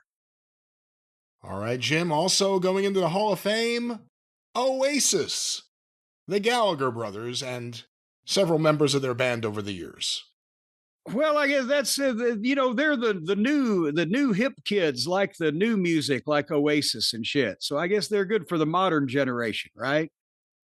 Huh, I'm surprised which drummer it says he was going in, but Oasis certainly deserving, one of the last great rock stars, Liam Gallagher. Jim, going into the Rock and Roll Hall of Fame, Sade. Shut up. And with Sade, it will be the group members Sade Adu, Paul Denman, Andrew Hale, and Stuart Matherman. What? What the fuck are you saying? Her name is Sade Adu. That is her full name. That's why she went as just Sade. Just Sade. I thought it was Sadie for the longest time, to be honest with you. The Rock and Roll Hall of Fame, what great rock and roll hits is she noted for? Smooth Operator. That's it. And would you call that in any way, shape, or form anything to do with rock and roll? No, not really. It was on MTV. It was on MTV. That's about it. And it was a Buddy Landell video on TBS. But besides Smooth Operator, what is her Operator? Would you help me place this call? What is her next biggest hit? I can't name a second Sade song other than Smooth Operator. Right. Jim, going into the Rock and Roll Hall of Fame, known rock and roller, Luther Vandross. Again, I'm not disputing the person's talent in their chosen field, but shouldn't they then just start calling it the Hall of Fame of Recorded Music? Is that like Joe Namath should be in the Basketball Hall of Fame because he played football great? But I met Luther Vandross. He's a fan. He came backstage to Madison Square Garden a time when I was there. And I'm just so happy to be here. He talked like Michael Jackson if he gained 100 pounds. Oh, I got some stories I can tell you about him. You know, he was one of the background singers, and there's even footage of it, I think, when they were on the Dick Cavett show. Or maybe, I think it was Dick Cavett, of David Bowie when he did Young Americans. One of the background singers on that is a young Luther Vandross just starting out. Shut the fuck up. Well, one more in the performer category, and then we'll quickly go over the other categories. Jim, again, not necessarily rock and rollers, but going in this year, the Wu-Tang Clan. All of them going in this year to the Rock and Roll Hall of Fame, which begs the question, will Billy Idol be going into the Rap Hall of Fame anytime soon? But well, that's, again, I know I've heard the name. What were some of their great radio hits that I might have heard? I mean, they had good songs. I'm not going to put down Wu-Tang. You would have heard none of their songs ever. Just completely none ever. None ever. Okay. A lot of people in the clan, you say? Jim, let's move on here. We're not going to talk about Dick Murdoch right now. In the early influence category, Celia Cruz, finally, will be honored by the Rock and Roll Hall of Fame, as well as Fela Kuti. Wait a minute, hold on.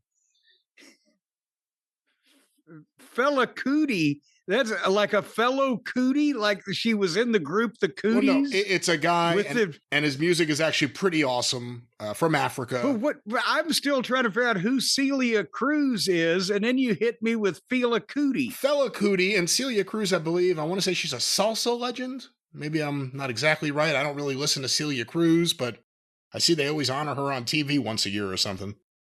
Yeah, on Celia Cruz Day. In New York. I think Chris Cruz hosts that one year on radio. Jim, also going in as an early influence, Queen Latifah. Queen Latifah, as well as MC Lyte. The fuck? And of course, when you think of Queen Latifah and MC Lyte, the third person is part of that group, of course, Graham Parsons. What? Graham Parsons as an early influence. What's early? Early influence, Graham Parsons. But that's like the legacy wing. No, maybe. I don't know. Again, what's rock and roll and what isn't? It's subjective to Graham Parsons, Queen Latifah, Celia Cruz, and Fela Kuti. That's certainly a consistent group there for the Rock and Roll Hall of Fame. Unfortunately, he's passed. Otherwise, we would have had the opportunity to see Fela Kuti meet Sade Adu. But Jim, in the musical excellence category, we mentioned before Rick Rubin, also Linda Creed, Arif Mardin, and Jimmy Miller. Wow, he's not in the Hall of Fame until now. That's crazy. Oh, Jimmy Miller's not? Well, son of a bitch, let's burn that place down. Who the fuck is Jimmy Miller? Jimmy Miller was the producer on every great Stones record in the 70s. Huh. In the early 70s, I was at least. Not aware of that. And then finally, as a non-performer... And wait a minute, who are all those other people? I'm thinking, if I'm Rick Rubin, I might not show up now. Like, put me in the goddamn thing with these four fucking jabronis that nobody's ever heard their name. Arif Mardin's a producer. I don't know who Linda Creed is, but Rick Rubin may be, if not the only one alive, certainly the only one that will make TV. But Jim, finally, in the non-performer category, his time is now. Ed Sullivan. Joining the class with Wu-Tang Clan, Fela Kuti, and Billy Idol. Ed Sullivan finally honored to get into the Hall of Fame. We're hoping next year Murray the K will get a shot. It's all over the place. To be honest, Ed Sullivan, I can see it. Because he was the first to break. Yeah. On national television, all of those acts, whether it be the Beatles or the Stones or just the British Invasion, Elvis, he was the first national exposure for almost everybody that would be in the Rock and Roll Hall of Fame during the period of time that his show was on the air. So that makes some sense. The rest of them, I'm thinking, Jesus Christ. Well, that's the 2026 class of the Rock and Roll Hall of Fame. And Jim, on that topic, let's get away from off-topic conversation and let's move back to WWE and WWE Raw on the road to WrestleMania this weekend. Oh boy. Let's bring this up at the start. Did you hear what Cody said on one of the podcasts or whatever that he did? And now they're actually... The word is out that the TKO or whoever the upper brass are that's controlling this thing in the WWE, not even going to get mad if the talent want to express their opinion about Pat McAfee. Cody came out and said, yeah, we had, this whole long story, the history between Randy and I is just incredible. And the people wanted things and etc. And then we inserted Pat McAfee. The talent is, Cody's not the only talent that's unhappy. And the fans are obviously not reacting to this well. And it's like the bosses are like not going to go, oops, they're going, oh yeah, it's good. We encourage this healthy debate. Good antagonist, protagonist. What the fuck is going on here? TKO is interfering with the creative, very similar to the way Vince McMahon would suddenly have a whim and everything would change, even if it was right before showtime or during showtime. That's the best thing we could say, other than the stuff with The Rock, which were limited to a few month period of time for 2 years straight. And in some cases, just one appearance. But other than The Rock, we haven't seen too much interference that we know of from the top. And yeah, that's the issue. They didn't interfere with something that needed this as help. It was something that know what? If you made a transcript of that sentence that you just uttered, it would probably make no sense, but I think everybody understands what you're meaning. They didn't need the help. And yeah. Cody's right. It could have been booked better. I'm not saying WWE was doing everything right, but it was there. It was there for them to grab and mold and get everyone pumped up for WrestleMania. And I can't explain any of the reasoning behind what they've been doing. But it's an open secret now. Who was the heel one time to cut the promos? It's a well-known secret that this was not creative. This was, the boys ain't happy about this. We've talked about for the past couple years, boy, when they ever get to do Orton and Cody, when they ever finally get around, they've been saving this for a big fucking deal. And they had a big deal, and suddenly they've thrown a monkey wrench in the whole goddamn, a spanner in the works, as they say over across the pond.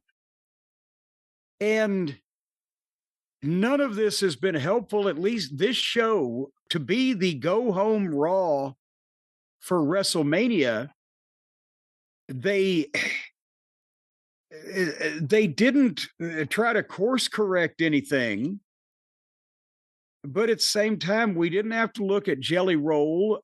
We didn't have to look at, besides the packages, we didn't have to look at McAfee besides the packages. But what we got was another 2.5 hour show where the stars come out and either talk to each other or fight briefly. Then we skip 45 minutes till the stars come out and talk to each other and or fight briefly, and repeat that 4 times during the program, and you're done. And Punk and Roman had a really strong promo again. I mean, it's not surprising because they're great, but that was, you had to sit through 2 hours and 20 minutes to get there. They've overshadowed everything with this. With the idea that that's all anybody's talking about. Yeah, it's all anyone's talking about now is not that it's good, but that it's happening.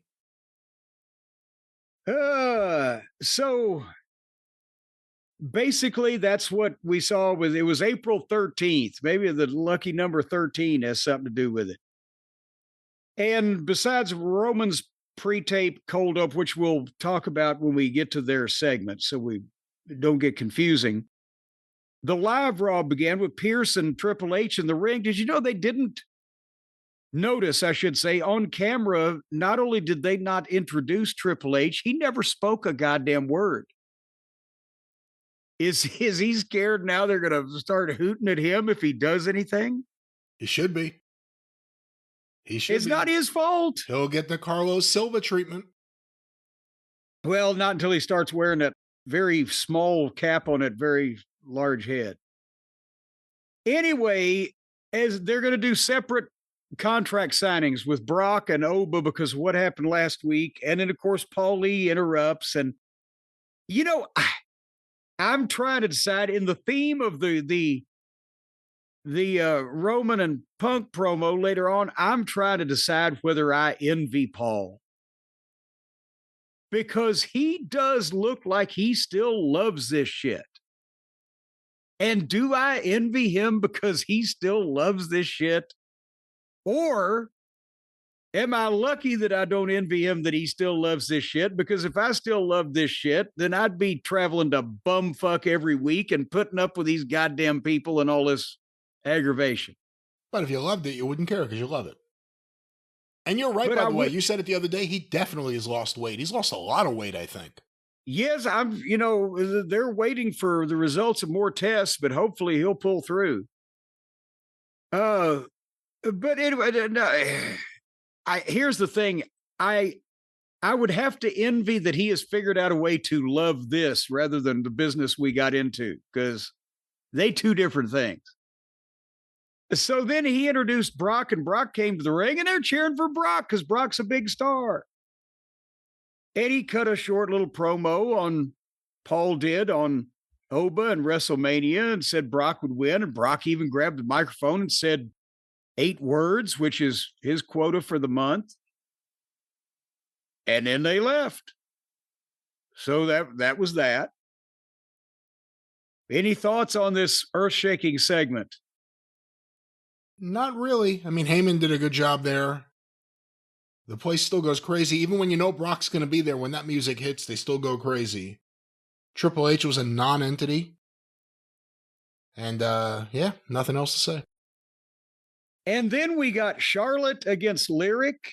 And we got Stephanie, Vacker, and Liv having a pull-apart. That was good.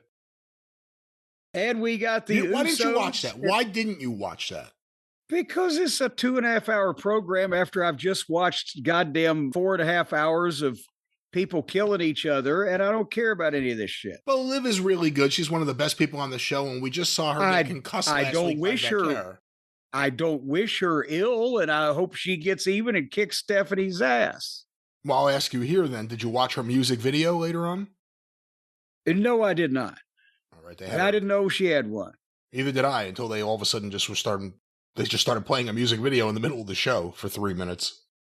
Well, it's better than having a goddamn wrestling match. And then we had Usos and LA Knight against all of the face-painted panda bears. And then we had a package on Cody, and I'm zipping through as best I can to try to find something here. The Cody Orton package, of course, featuring the McAfees and the Jellies of the world. And then an hour after we saw Paul Lee and Brock leave, Gunther is in the ring. And Gunther is ready to speak, and Seth Rollins slides in and tackles him. And they have a fight, and Gunther slides out. And Seth cuts a fired-up promo telling him, get back in here and tell me, if it's not to kiss Paul Lee's ass, then why the hell do you want to fight me? Which is a question that all of us had asked, right? And Gunther came back and told him that he wants to beat him up because he's not the best. Gunther is. And it's personal. And I mean, it was a good promo, but there was still I'm better than you. And it's become personal now. So I must expose you. Not like I found the secret messages or you son of a bitch. I got the camera footage. I know it was you that vandalized my fucking sports car. Did this explain to you anymore, Brian, why that they're fighting? Not really. And we're obviously trying to have some sort of plausible explanation. And Gunther did a good job of trying to say something. But it still left me wondering, why are they wrestling? What exactly caused Gunther to attack Rollins for Heyman? It's personal, but it might be about Heyman, but nobody's admitted it. And then they got another fight, and Gunther rolled out and took off through the crowd. So, again, that whole thing's cleared up now, thankfully. And then we got Io and Carrie, and it seemed like that took an extra long time to fast forward through. But about 30 minutes after Seth and Gunter were out there, then Adam Pearce and Triple H were back in the ring, and Oba's entrance. And again, the fans love the Oba, and they love the strut and the oof and the whole thing. And he comes in and signs the contract. And then again, it was like, Triple H, what are you, a mute now? You're a mime in Central Park? He didn't say a word. He just pointed to the entranceway so that Oba would turn and look, and there was Paul Heyman. Did that seem... Was there a specific reason he couldn't say boo to a goose on this show, as Adrian Street would say? No reason at all. He just pointed. And Paulie, again, he's brilliant. And he cut the promo, putting Oba over. Putting Femi over as the biggest thing in the WWE since Brock Lesnar. And he got the Oba chants going. But on Sunday, it comes to an end. It all comes crashing down around you. You'll be conquered by Brock Lesnar and more Oba. But you're in the real main event at WrestleMania. But when you need to rebuild everything, my door is always open to you. And then Oba responded, and I started liking it. And then I thought, oh, God, he's skating right on the edge of going too long. And then, like a Carmine Salvino curveball, curving right back into the pocket in the crucial 10th frame of the bowling championship, I believe he brought it back into the middle and knocked it. He hit a strike with it. He can talk. I was afraid he was starting to get too verbose for a guy that should be that beastly and all about the action. You know, we didn't want to get into Fraser Crane territory like with Keith Lee when he was just ridiculous. But Oba kind of nailed this, and since he is a foreigner of some description, with the accent, you know, he can be a little flowery with the language. The wounds would heal, but the emotional scars will live forever. So you've got 20 years of history that Brock Lesnar can't be beat, but I've got 4 weeks of history that he can. And you can feel it, and I can feel it, and they can feel it. Almost sounded like a 70s disco song. You can feel it, I can feel it, they can. And basically, he got the people chanting and etc. And he's confident, and he pretty much promised he's going to win, and he better win, is all I got to say. What do you got to say? Good promo. The fans are really into him. You know, that's the good thing you could say about WWE in the last few months between him and Trick Williams. You have two guys who came up from NXT that the fans have really taken to, and now the onus is on the creative not to fuck it up. Well, then hold on now, Javon. How long's he been up now from NXT? Hadn't been too much longer. I guess you can count Javon too. So they're doing half-ass well there. And speaking of Javon, he and Dragon Lee had a match with Rusev and JD McDonough, and yeah. And then 22 minutes, I'm keeping count, because listen to this now. 22 minutes after Oba cut his promo and he's gone, Roman Reigns' entrance starts. The music starts, and then his introduction, and he's walking to the ring for about a minute and a half, and they go to the break. And they go to a break for 2.5 minutes. And when they come back, they have the WrestleMania plugs and the sponsors. They have billboards for about 30 seconds. And then Roman is in the ring. The music is still playing. Then his pyro goes off. Then he circles the ring and he milks it. And the chants didn't quite start. But then they kind of started singing Roman Reigns. And then OTC. And then 2 minutes after the pyro had gone off, 6.5 minutes after the start of his entrance, Roman finally spoke a word and said, "Acknowledge me," and got a kind of a pop. And then, like Mussolini, here comes more singing. They're going to play more music for minutes. Because it's the cult of make this last as long as possible. Now with more commercials. Tomato. Now with more commercials.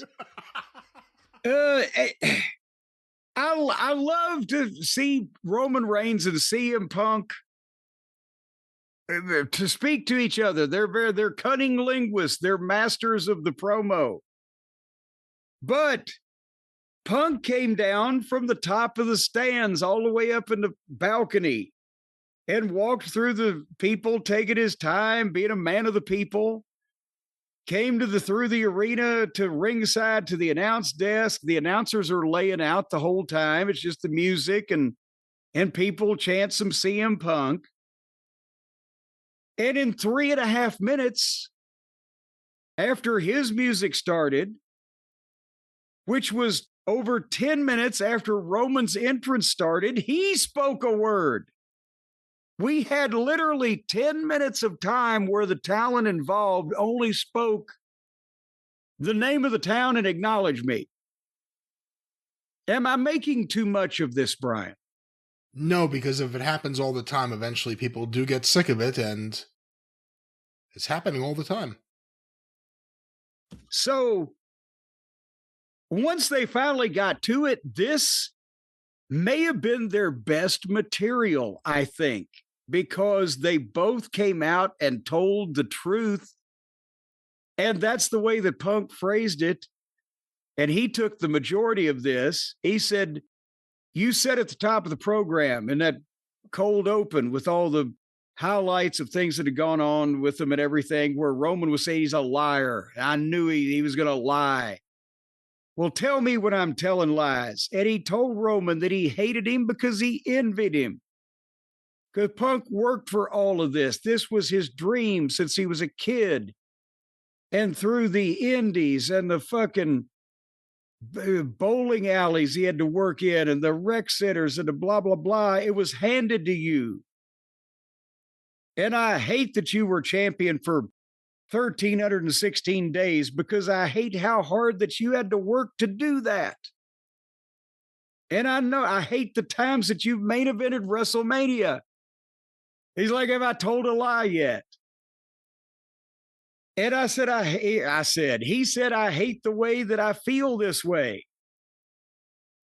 That I have these feelings. I hate that." But he even said Sika was a great man, and I love and respect the old timers, and I apologize to you for taking his name in vain. But I hate there's more than one royal family in wrestling, and I wasn't born into a dynasty. I was a kid in Chicago, a misfit, and I found my family. This was the best babyface part. I found my family in the streets, in the locker rooms of the VFW halls, and I wasn't born on third base. I went everywhere to work my way up to this. And he built up the family. The fans are my family. And this has been my dream. And I'm still going to be the champion on Sunday night. Tell me when I'm telling lies. There was part. There was a funny part, though, where he's telling this story here. And again, he's doing a great job. But he talks about how he came up. And I guess because he heard the crowd reacting, he threw the streets of Sacramento in there. Yeah. I don't think Punk has ever been on the streets of Sacramento, so I don't know where that came from. Well, out there metaphorically with the people. Or maybe he was with Carl Malden and Michael Douglas in their spinoff. But nevertheless, so Roman said, "That's the truest stuff I've ever heard you say up until the end. I hate you too because of your relationship with them." Talking about the fans. When I leave, are they going to chant for me for 10 years straight? He had admitted a little vulnerability. See, neither one of these guys has turned heel, especially, obviously, Punk hasn't, but Roman is in the heel position, but he still hasn't done anything to turn heel, which is perfect for this. And he was condescending to Punk. You know, I let you have this 2 months of relevancy, but now it's over and we're going to go back to the big business with it I used to do. And on Sunday, your time is up. It's not and still, it's and new. But Roman fired up good there at the end. So this was great. This sold the match probably more than anything else on this program sold anything. But you had to wait for 2 hours and 20 minutes to get there. And then 10 minutes of entrances. Yeah, it's a slog to really get through it if you watch it live. But a good segment there at the end. You know, there were good segments all throughout this feud so far. There have been good segments, but I still feel like it was missing something. I don't know what.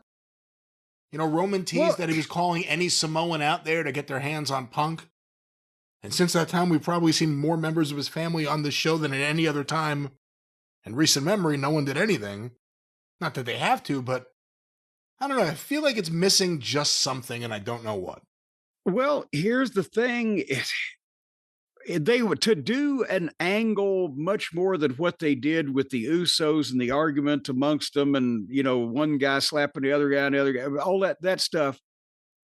They would have had to turn Roman heel, because how are you going to get a heat on a babyface issue where an angle or a piece of physicality or whatever without the family relationship and the drama to kind of send it in that direction? You've inevitably got one guy stabbing the other guy in the back or doing something, or you're just doing repetitive pull-aparts, which they've already got covered on 3 of the other fucking angles. So I bet you Punk and Roman were probably on board with, just let us talk about this one, because how many more pull-aparts and, you know, break frees and pull-aparts on the program can they do? Well, Jim, that was WWE Raw, and of course the superstars of Raw and SmackDown, and country music, and ESPN will all be converging on Vegas as we are recording this weekend. That's like the dying days of the Sheik's Big Time Wrestling when he had promoted some country bands and he had a TV show. It was Big Time Wrestling and Big Time Country.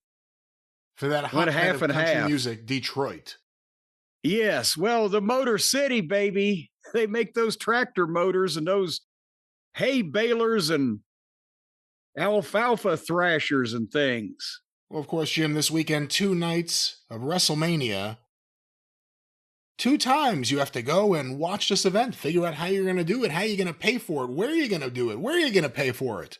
Disney and ESPN. Are you going to have to go out and work the streets and sell your body to the night for the money that they charge? That wasn't what I was saying at all, but what we're saying is it's a pain in the neck here in the States to watch WWE events on ESPN Plus or Disney Plus or whatever it is. However, we know a way we can make it easier and cheaper for you.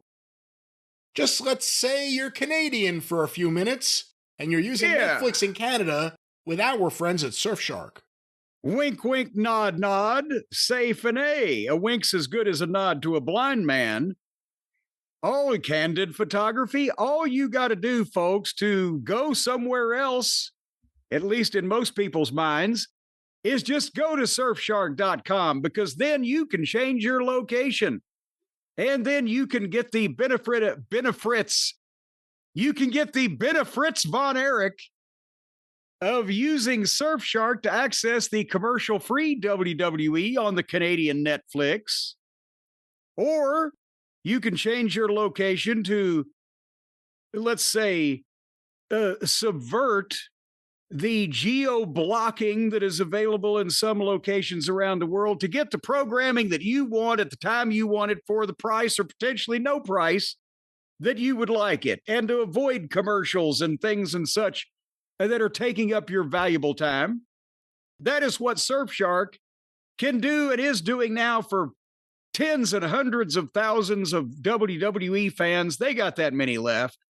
And they can do it for you, and they can also secure your privacy. Because at the same time, while they're telling these various streaming services that you are somewhere besides where you are, they're also making sure that these evil perpetrators and bad deed doers are not crawling through the cables into your home to do various damage to your entire circuitry and computer setup, and then take over your identities, clone you, and put your children into slavery. This has been a big topic on the news lately about the cloning and the children slavering.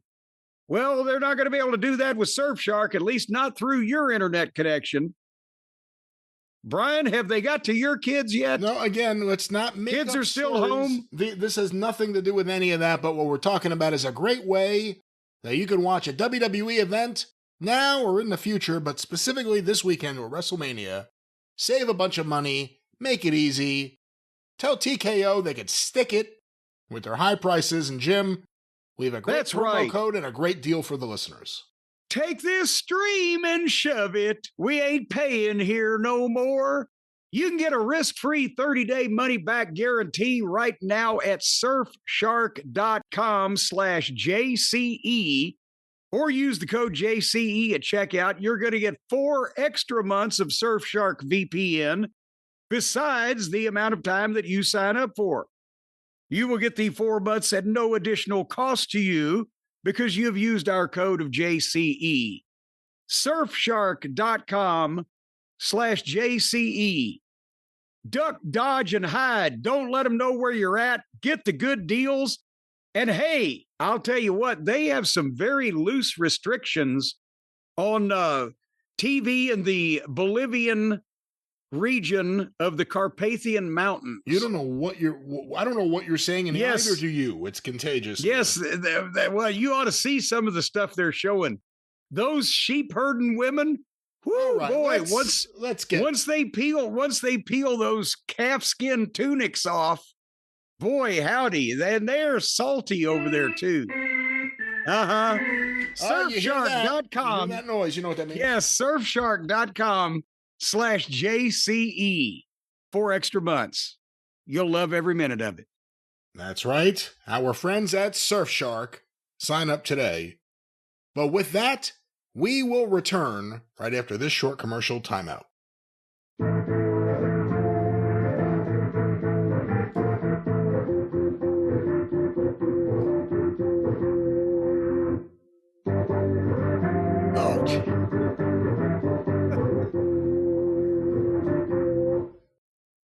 All right, we are here in the present.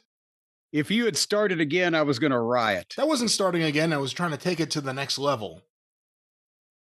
Well, you certainly leveled it. You know, you need to be a little nicer. I was going to ask you to be on my album. But with this attitude towards the music, I just don't know if I'm going to do that.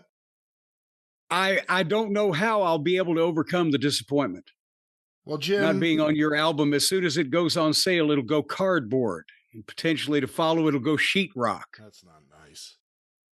Well, Jim, speaking of disappointment, a lot of fans have been disappointed that you stopped watching AEW, stopped reviewing AEW, sometimes in lieu of them having to watch AEW, and sometimes as a compliment to one's AEW viewing. Well, and that's why I tried to suffer through some of the pay-per-view. And you did pretty good. You still hate women's matches. I mean, that's not going to be overcome overnight. But there have been a lot of suggestions coming in, and I'm sure you've seen them, of what Jim should watch. Jim should watch this. Jim should watch that. Sometimes you could just see what it is and be like, yeah, there's no way he's watching this. Yeah. I will say, in the last few weeks, we have received a lot of feedback, a lot of emails to CornyDriveThru@gmail.com. Different variations of AAA is the best wrestling show on TV right now, even though I think it's on YouTube. The Undertaker's the best booker in wrestling. Jim should watch AAA. They have English commentators. A lot of people have been saying this, and the thing that made me say there's no way I can approach Jim with any of this was the central idea that he would love El Grande Americano versus original El Grande Americano, which we've seen play out on WWE Raw, painfully to some of us. Yes. Over the last year and a half, whatever it may be. Well, some clips have come in, and I sent them over to you. I thought it was worth your time. So let's talk about what you recently saw from AAA's weekly show, which I believe airs on YouTube. The commentators are Corey Graves, who does a good job from what I've seen, and JBL, who unfortunately is JBL. But let's talk about what you recently saw with El Grande Americano. Well, you sent me these clips and you said, oh, you got to watch this. I'm like, what the hell?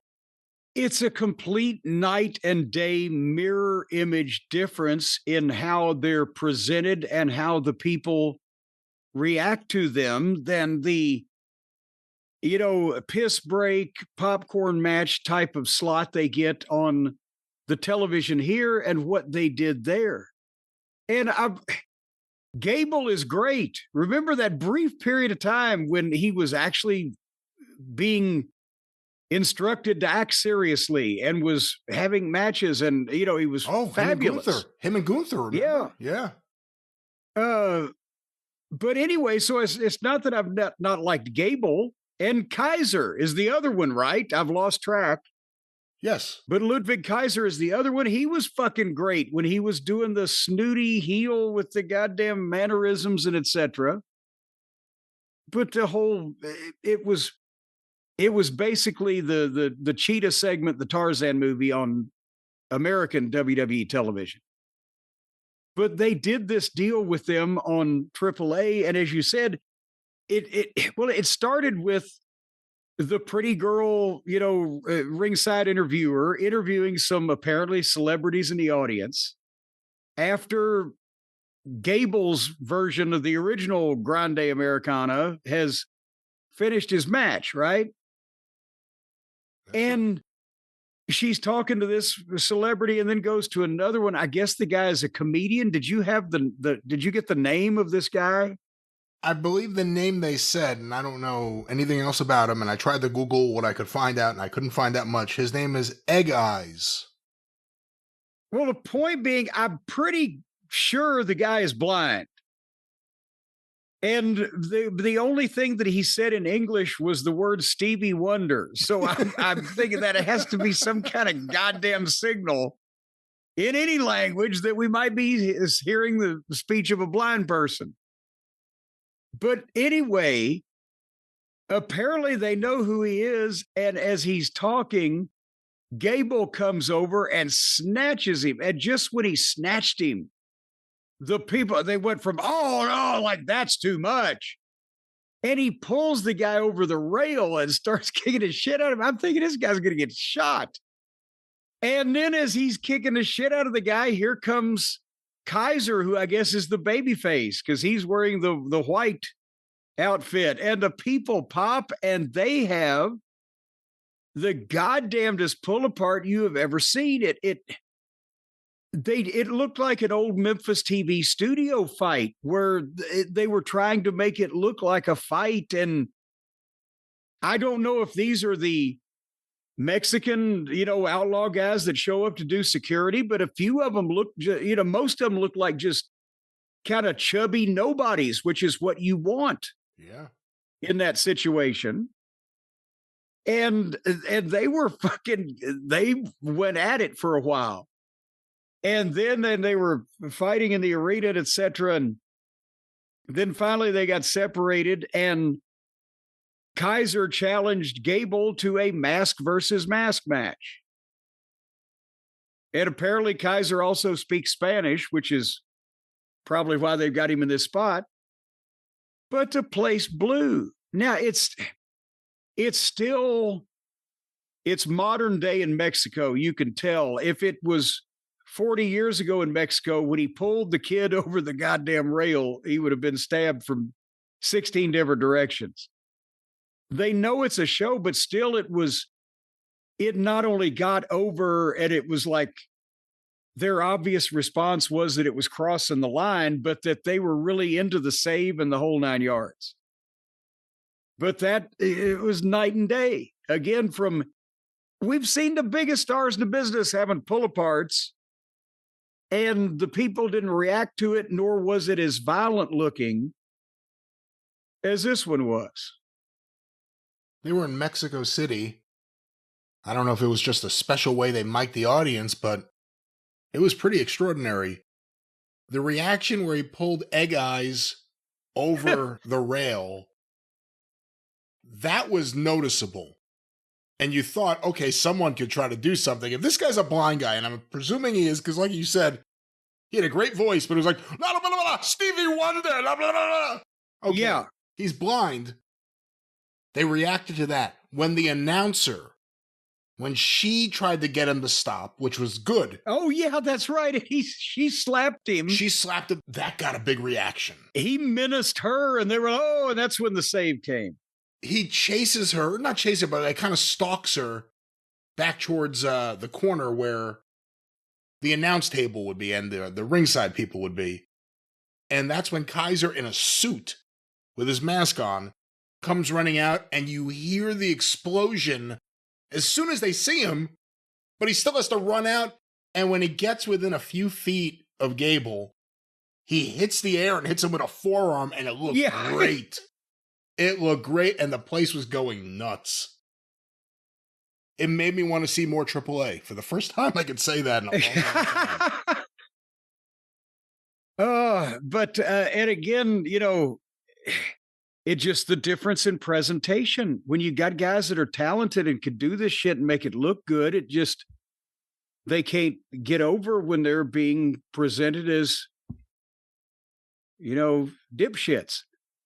But again, the business has changed in Mexico too. I think CMLL now, they're doing such hot business, but a lot of it is tourists, and it's become more the cultural thing. You don't hear reports of the crowds getting out of control there like you used to, but that was a joke in the locker rooms. Anytime I was around it when I first got into business, like Tennessee, Mid-South, Crockett, anybody in the locker, it would be different. Some guys trying to give me like legitimate advice seriously would say, don't ever let them book you in Mexico. Or sometimes somebody that had been in Mexico just as a joke would say, hey, what would it be like if Cornette got booked in Mexico? And everybody laughed, because they would kill me.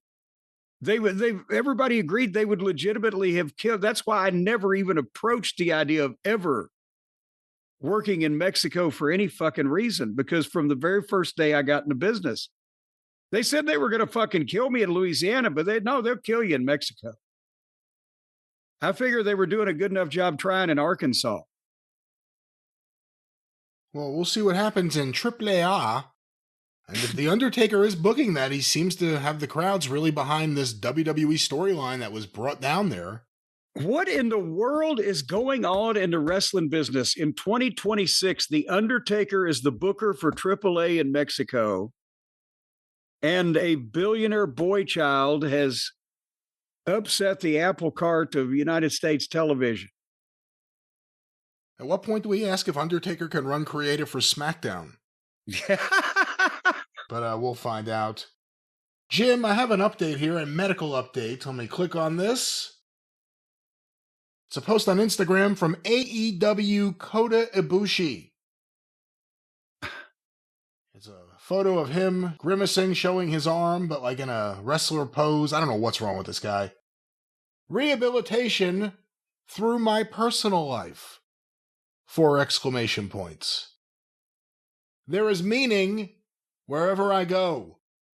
There is meaning in whatever I do. Nothing is impossible. I will turn 44 next month, and regardless of April, I am working towards my return. Congratulations! Laugh out loud. It still hurts a lot, but just a week ago, I could barely walk. Something has started to move. What the fuck? Hello. It's been about 2 months since my second surgery.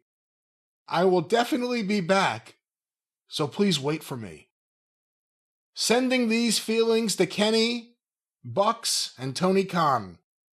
To my dear friends, English is difficult. No shit. I'm currently in Japan, so I will be heading to Florida again soon. Jim, I don't have my English to Kota Ibushi dictionary here, but it sounds like he may be on the cusp of a return to AEW and the United States.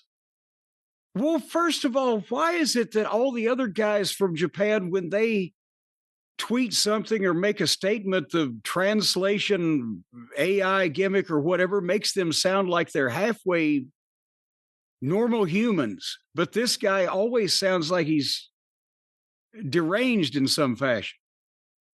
Is that the translator that's doing that, or what is happening here? I don't know. I've always been of the opinion that there's something wrong with him.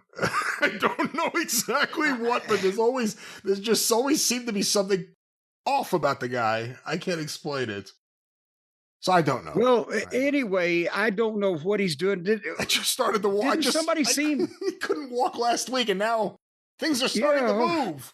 Things are fine. Yeah, my bowels maybe. But somebody just saw him. You just saw him at some ceremony in Japan a couple months ago. He couldn't hardly walk.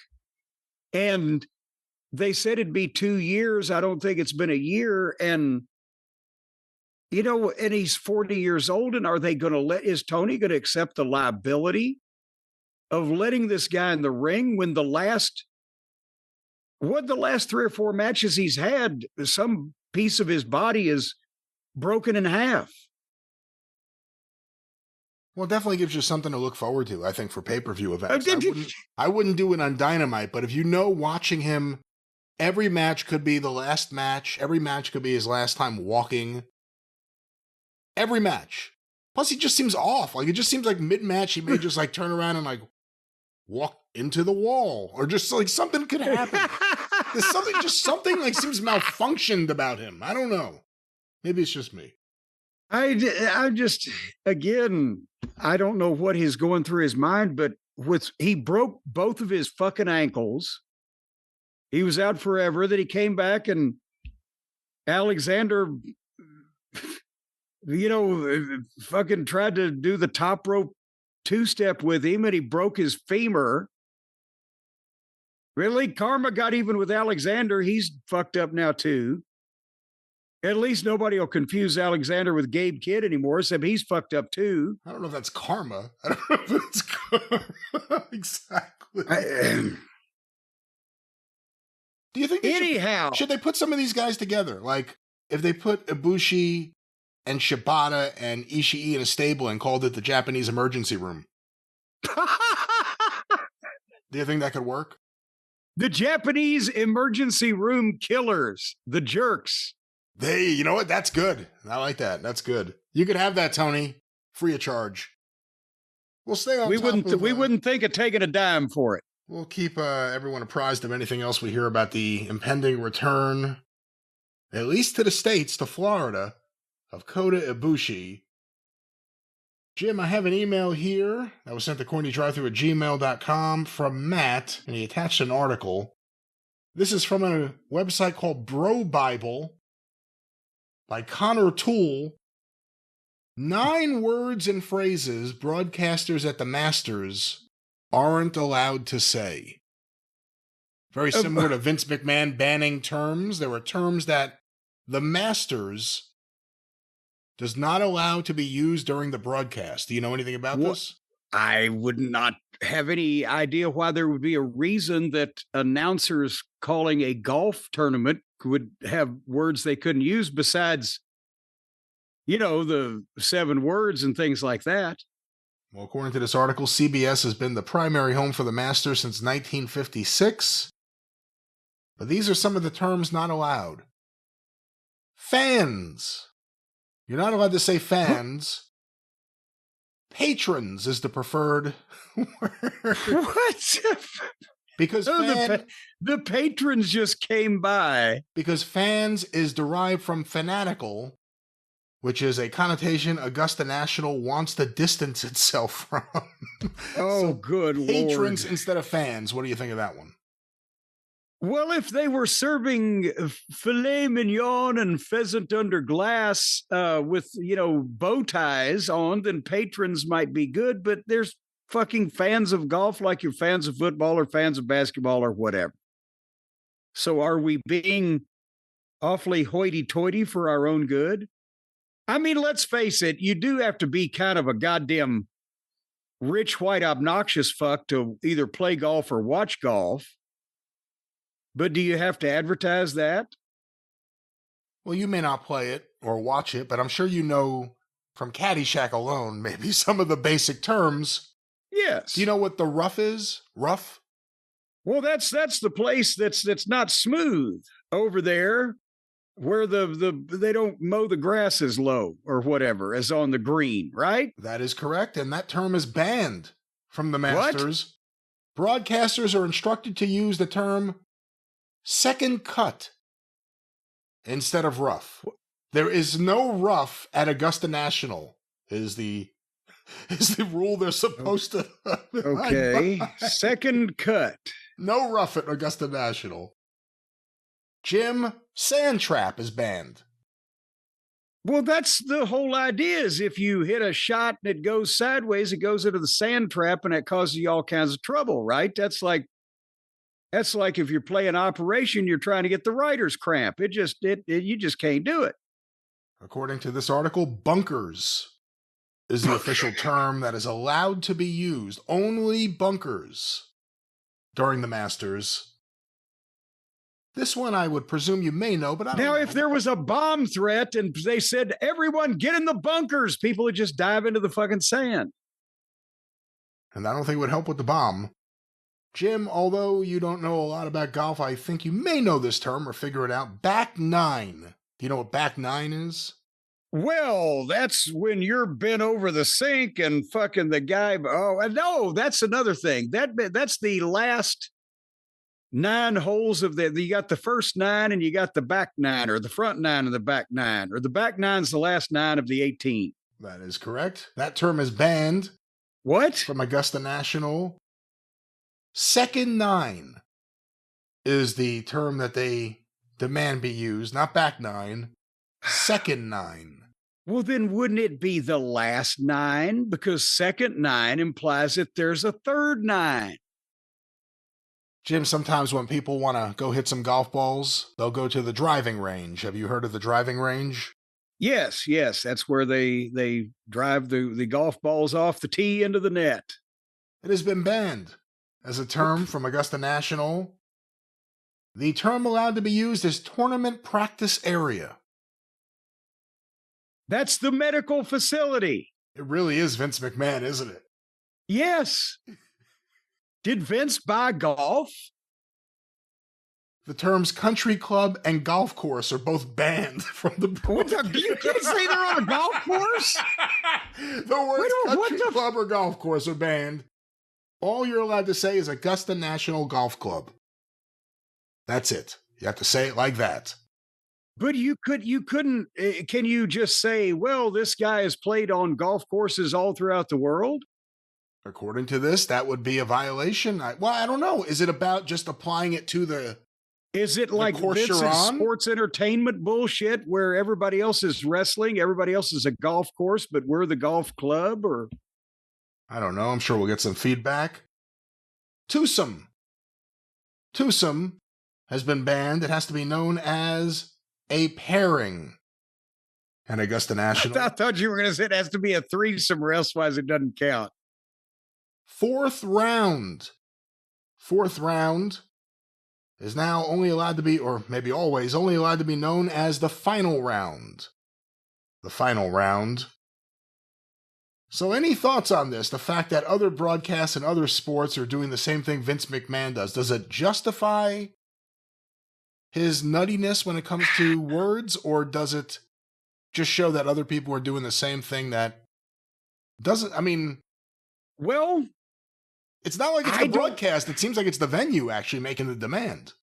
Yes, but well, in this case, it is the host facility, but at the same time, since they're the big wigs, do they view themselves as being above everybody else? Because the Masters is the Masters. But the question I've got is, do the fans of golf that are not allowed to be called fans, do they notice this, or like the wrestling fans do, is it really odd terminology in their world that either, is it obvious the announcers are either trying to avoid saying these things that they're not supposed to say, or because they're using the words they're supposed to use, does that throw the golf fans off like it throws the wrestling fans off when it's a medical facility instead of a hospital? Or do they even notice, I wonder? And does anybody in the cult of Cornette play any of the golf? They need to let us know about this. Because again, I guess we've got some rich white assholes with too much time on their hands out there somewhere. Are there any golfers in the locker room that you knew of? Zbyszko loved to play golf. I remember that he played a lot of golf.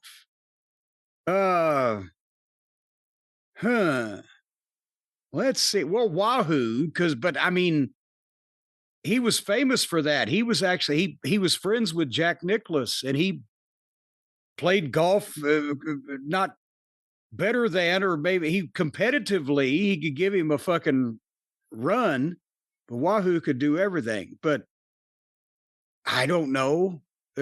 On a widespread basis, I don't think anybody had a golf background before they became a wrestler. Maybe it was what they started doing when they got some money and free time on their hands. Stan Lane, come to think of it, started playing golf for a while. I don't know. I haven't asked him lately if he kept up with it. He had that goddamn monitor put on him for his heart rate, the closest thing he's ever had to any kind of medical situation. And they called him one day. And on his cell phone, he said, hello. He said, Mr. Lane, are you all right? He said, yeah. He said, well, we've got the ambulance on the way and a blah, blah, blah. I said, what are you talking about? So, well, you're having a cardiac episode. He was playing golf. He was pissed off that he couldn't make his fucking shot or whatever.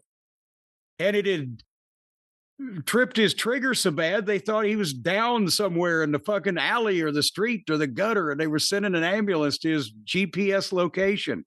He said, no, I'm fine. I just got to get out of this goddamn hole. So I think he may have cut down on the golf after that.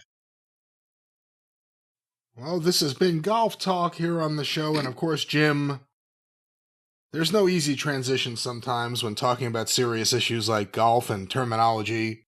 But it makes one think about their future and, of course, their business and what they could do for their business. And it may not always seem like a smooth transition. Sometimes you end up on the rough. But like Augusta National, there is no rough here. And your business doesn't need it rough. You need the right people. And much like a golf game, there is no end to it. Jim, our friends at Shopify are there for the listeners and there for you and me every day. And they can be there for the listeners just like that. Take it, Jim. Well, let's say you want to sell golf balls or sporting equipment or golf clubs or things like that. Let's say you want to sell all kinds of balls, golf balls, basketballs, footballs, baseballs. You know, as a matter of fact, that high school quarterback from the University of Louisville was such a hot prospect that last year they were going to send him to the pros, and the NFL coach came over and he showed him the football, and he said, son, can you pass this? And he said, I don't know, coach. I don't even think I can swallow it. But I'll tell you, no matter what kind of balls that you would like to sell, Shopify can help you sell them balls. I don't know what kind of example that's supposed to be, but that's certainly well, let's say you make a better ball, like a better mousetrap. Let's say you make a super ball, a ball that bounces, or a ball that's easier to catch or easier to pitch. You want to take your idea, your innovation, and you want to make it a reality, but you don't know how to do it. You don't know how to go about it. Do you just stand on the street corner and say, I'm selling my balls. My balls are for sale.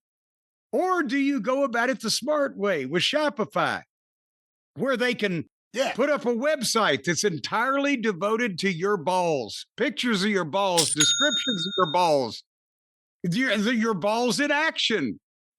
And then they're gonna run the social media campaigns on email and Twitter and all the places where social media goes to, talking about your balls and talking about how your balls can stand up to a pounding and that they last longer and that they bounce higher. And that there is either softer or harder, depending on what kind of balls you're selling.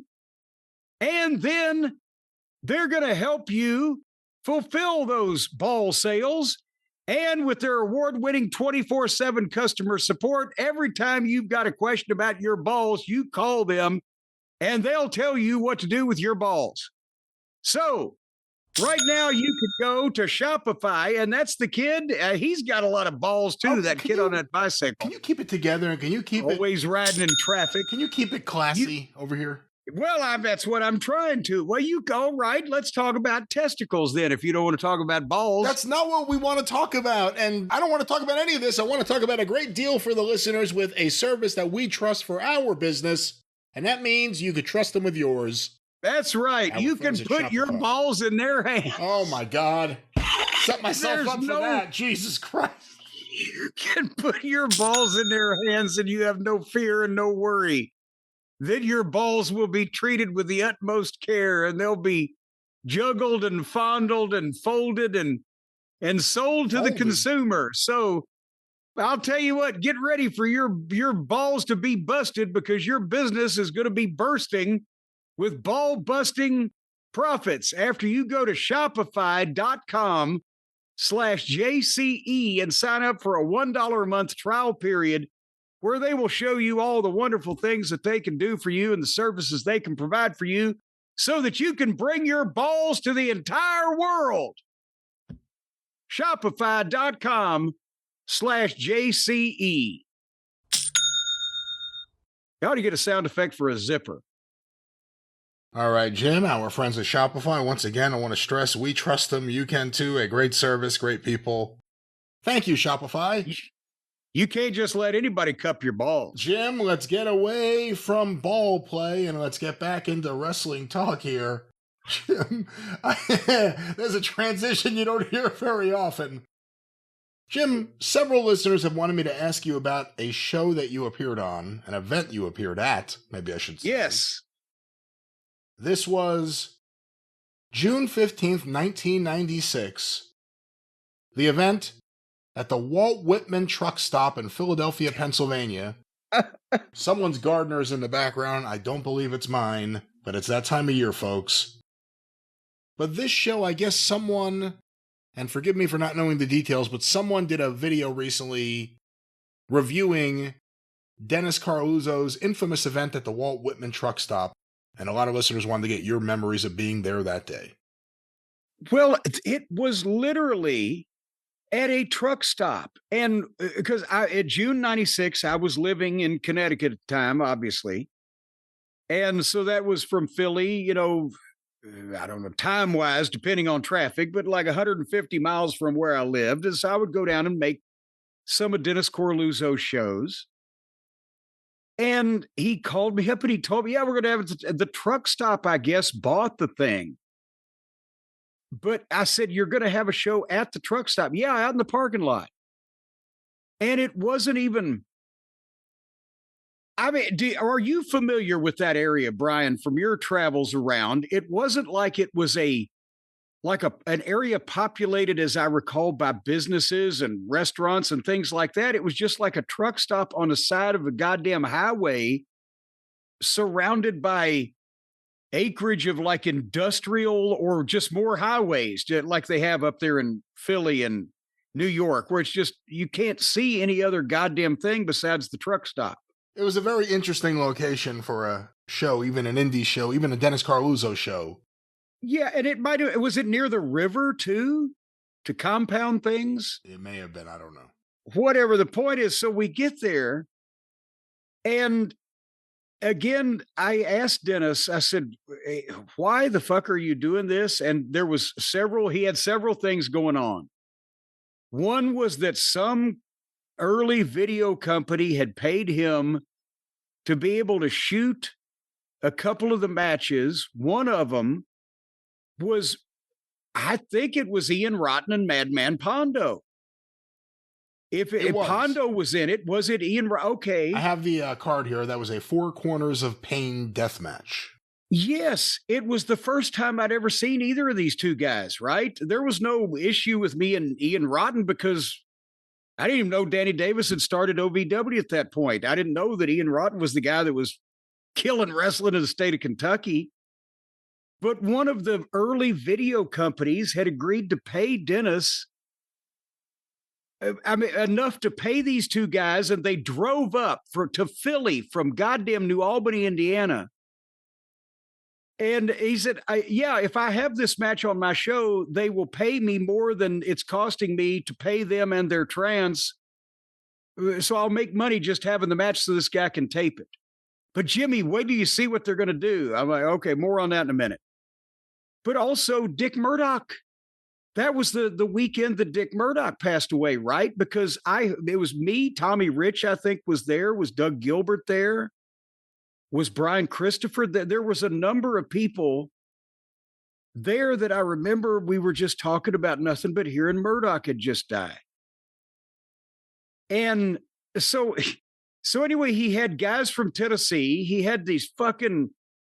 at the time, I really didn't even know what hardcore wrestling was, but Ian Rotten and Madman Pondo from his IWA, whatever. And then some of the guys that normally worked for Dennis. You'll have the names, which you'll give me here in a minute, but I'd be surprised if Devin Storm wasn't somewhere around. And it was 100 degrees that day, the middle of June in Philadelphia. There wasn't a tree in sight. And it was an asphalt truck stop parking lot. So it was, the asphalt was smelling like it was melting and it was hot.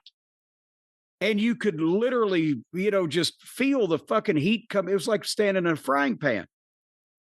And the ring was fucking scalding. And we could go into the truck stop office for a little air conditioning, only, like me and a few of the names that were the preferred guys. And the other guys, I think, had to dress out under a fucking tent.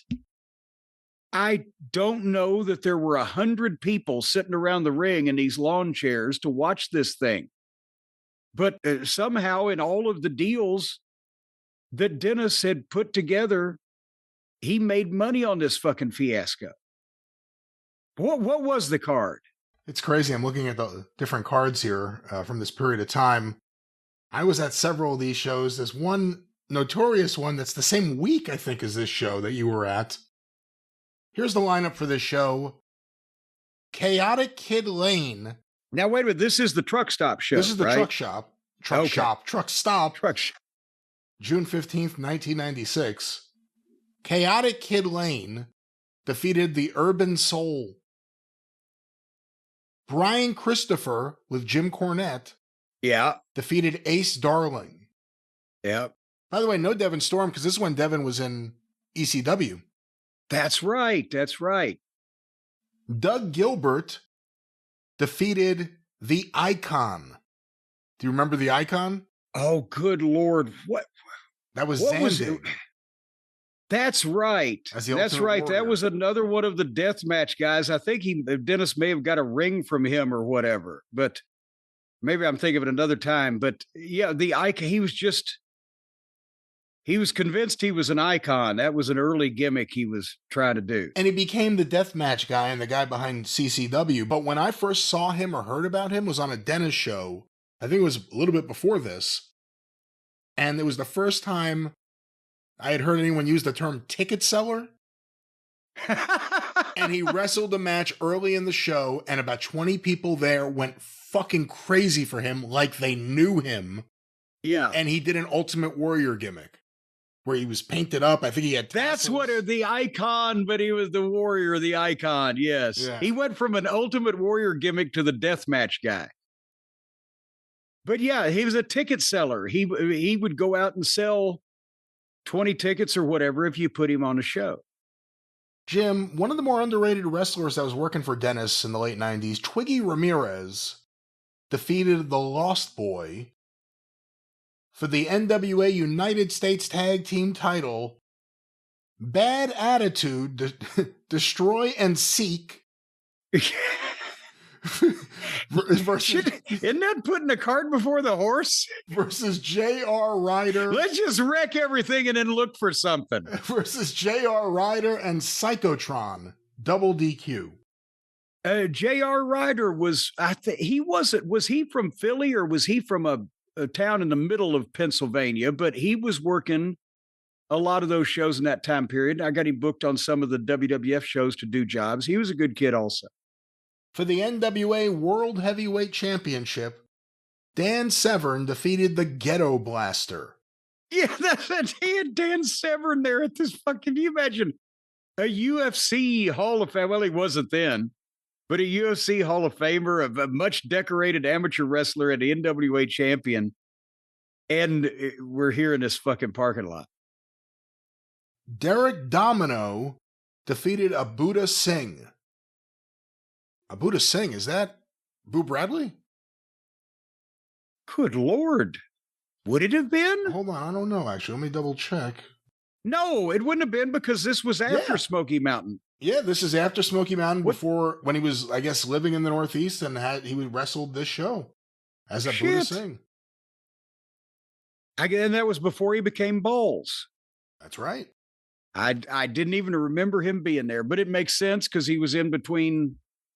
He was in between Boo and Balls. Man, some of these Dennis shows had a lot of matches. The NWA North American... I know. Can you imagine how badly we were waiting for it all to end? The NWA North American title, the champion Tommy Cairo defeated Battlestar. I don't even know who that is. It was so hot, I was not outside for a lot of these matches. And the final match listed here before Ian Rotten defeated Madman Pondo in 13 minutes of a Four Corners of Pain death match. Rick Ratchet defeated Thomas Rodman, one of the lesser-known members of the BWO. And Rick Ratchet, he had the business card what did it say? Like International Playboy and Man of Mystery. And no, it wasn't that kind. I still have one somewhere. Male gigolo, male or escort, something. Yeah, male escort, and a few other things. No job I won't do. I mean, there's a bunch of shit on there. But yeah, good guy. It was a good crew of local guys that Dennis had, and then he would fill out the shows with these other people. And again, then let's get back to Pondo and Rotten. So, like I said, I've never even heard of them, right? But Dennis says, wait, you got to watch what they're going to do. I said, what are you talking about? He said they have this death match thing where they're going to put the four sides of Pain or whatever the fucking deal was on one floor, on the floor around the ring. On one side of the ring, they had mouse traps that had been set to snap. And on the other side of the ring, they had this bed of broken glass that they had broken up and put in this like frame-like, box-like structure. And on the other side does it say there? I can't remember. Barbed wire, broken glass. Was it possibly thumbtacks? And the mouse traps. And they'd brought all this shit with them from New Albany, goddamn Indiana, to do this at a truck stop 700 miles away in Pennsylvania for what I recall being the sum of like $150 or $200 a piece and some money for gas. Because Dennis is laughing. He said, because these people are paying him to shoot this thing on videos while he's having it. And he got me and Brian Christopher and Doug Gilbert. And I'm pretty sure Dan Severn, we were all came out to watch this fucking thing. And let's say Pondo looks like Pondo. If you want to Google a picture of him, you can. And Ian Rotten looked like Ian Rotten. And this was apparently before he had hepatitis because he was fatter than he is now, last time anybody's seen him. And they had this match where they don't know how to work. They can't work. They do moves. It either looks like they hurt or they're potatoing each other, or it looks fake like shit. but they were bumping in these goddamn and taking suplexes and slams and whatever and all of these containers of bullshit in front of, by now it's been so long, like 90 something people may be left in these lawn chairs in this scalding hot parking lot in Philadelphia at a truck stop. And they've sliced themselves up. They're just cut everywhere and they're bleeding all over the place. And me and the boys are sitting in the back laughing like, what the fuck is the matter with these people? And we didn't know what to think of it because we hadn't seen even ECW wasn't doing shit like this. And again, it was the same thing as, when we saw the ECW stuff, we thought, well, we laughed at it and said, okay, these guys are goofs, but thank God nobody will ever really see this shit to copy it. But that was my first introduction to this world of these scummy people and their scummy fucking practices. And I met Ian Rotten after it wasn't this show. I think it was the next show Dennis did in Yardville, because I'm looking at the results right here. But I met him because he was sitting at a table with John Owen, who I knew. John Owen was a fan who... Yeah, I remember John. Travel around despite disabilities that he had, and Terry Funk was really close with him, and he would go to a lot of things, so I knew John. I went over to say hello to him, and I mentioned the Louisville riot from Fan Week, which was only the year before, in 95. Which John was at, correct? No, he was there in 94. He didn't come in 95. That's right. Thank God he wasn't there for that. Thank God. Seriously, yeah. That was a kind of crazy moment. He would have a little trouble getting out of there quickly. So I'm describing to John what happened. And everything that happened where all of a sudden the attention was on us, not on Tommy Rich bleeding in the ring. A fight broke out on the other side of the arena. We all thought it was J.R. Benson. Thank God it wasn't. But it was a whole bunch of shit going on. And we didn't have a lot of fighters in our bunch. It was Harry White. It was me. It was, as a teenager, it was Scott Cornish. Bunch of people. You guys are about to get the shit kicked out of you. It was behind us, in front of us, and the ring announcer, who was Dean Hill, we didn't know he was the chief of police, instructed them to put the spotlight on us.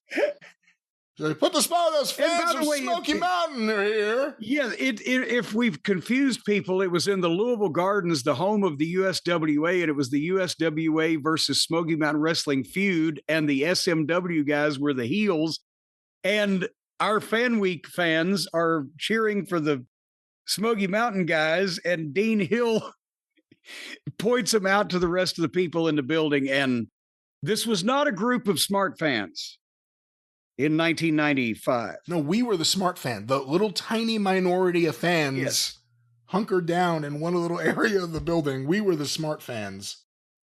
And they emptied the building. Yeah, then the other ones all were the pissed off fans. But anyway, so you go up to John Owen, and here's dipshit sitting there next to him. And I'm telling John the whole story about everything and how we got the police escort out of town, the whole thing. And I don't even know Ian Rotten. Like, I haven't seen him since he was on like Global TV. He was in ECW, but he was like barely on TV. Maybe I saw him there too. But I don't know him, and I certainly don't know he's from Louisville, Kentucky. Well, they used him because he looked kind of like Axel Rotten, who was a talent up there from Maryland that they used, and he became the luscious Johnny to Axel's handsome Jimmy. But I didn't know he was from Louisville, Kentucky, and he starts saying, that's not true. That's not what happened at all. I was there. And I'm like, excuse me? I mean, like, there's dozens of people who were with me who all say the exact same thing. And then, like, I don't know, he kind of, like, wanted to be nice to me after I kind of called him out for that. But I got away from it. I got a weird vibe. Just the idea that he would, like, say that. He would say that I wasn't telling the truth, and by doing that, he wasn't telling the truth. Well, it was just a whole I don't know. thing. He could have been there, or he might not have been, because Randy Hales barred him from the Gardens. Did you hear about this? I did not know that, no. Randy Hales had to bar him from the Louisville Gardens because they did... Whenever Ian got the gimmick where he's Axel's brother and that's how he got to go to Japan or whatever, well, he wasn't being booked, and I don't know if he ever was booked by the USWA, by the Memphis territory. I think Axel may have worked there briefly, but point being, Ian Rotten used to come to the Gardens and buy a ticket and sit in the stands with the fans and try to get them to notice the blade marks on his arm or gig marks on his head or just that he had blonde hair or whatever, so that he could tell all the fans that he wrestled in Japan where it was real. And that's why he's got all these scars, but this is phony wrestling. And that's why they won't let him be involved because he's too tough for all these guys. And meanwhile, the fans are going, look at you, you fat, bleached, blonde, scarred up fuck. You look like you ought to be running a fucking drive-thru at Taco Bell, which was later a job that he actually had. And you're saying to us that they won't let you fight Lawler because you're too tough for him. So even the fans thought he was fucking full of shit. But Randy finally had to bar him from coming to the matches and buying a ticket because he was telling people it was fake. So he could tell them that he was real. Jim, some other highlights here from Dennis Caraluzo shows in 1996 that you were either on or talking to Dennis about, and I was at some of these shows and talking to Dennis all the time. How about this? June 8th, 96, Yardville. In a boxing match, Tommy Fierro defeated Dennis Caraluzo. On the same show, King Kong Bundy defeated Johnny Gunn. Yeah, I remember the boxing match because they said, oh, James, or they said, Dennis said, James, when do you see this? Me and Tommy are going to have a boxing match. And I think I still have, as a matter of fact, I'm pretty sure I have one of the boxing gloves from this match that they signed for me. I didn't know that. Because I said, you've got to, you're wearing gloves, but you got to kind of lay this shit in now to make it look good. And I tried to help them beforehand because Dennis was the babyface promoter and Tommy was the heel manager, I guess, at this point in time. But I tried to help him, give him a few pointers about how to throw the punches and make them look good without hitting anybody in the face too hard or whatever the fuck. And they were going to do the goddamn, the boxing glove and the bucket of water finish. And you know that, right? For the people out there, when wrestlers would have a boxing match back for the 50s and 60s or whatever, in the corner man for the heel would have a bucket of water. And either the heel would stick the glove in the bucket and get it all soaked with water and then knock the babyface out, or the babyface may do it and give him a taste of his own medicine after he's tried whatever. Well, they get in there, and my God, there was so much daylight you could have read the newspaper between everything they were doing, and neither one of them had an athletic bone in their body, bless them.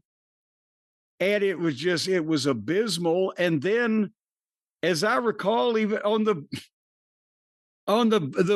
water punch, I think that was even worked, and it didn't splash because it didn't land, and it kind of just dripped.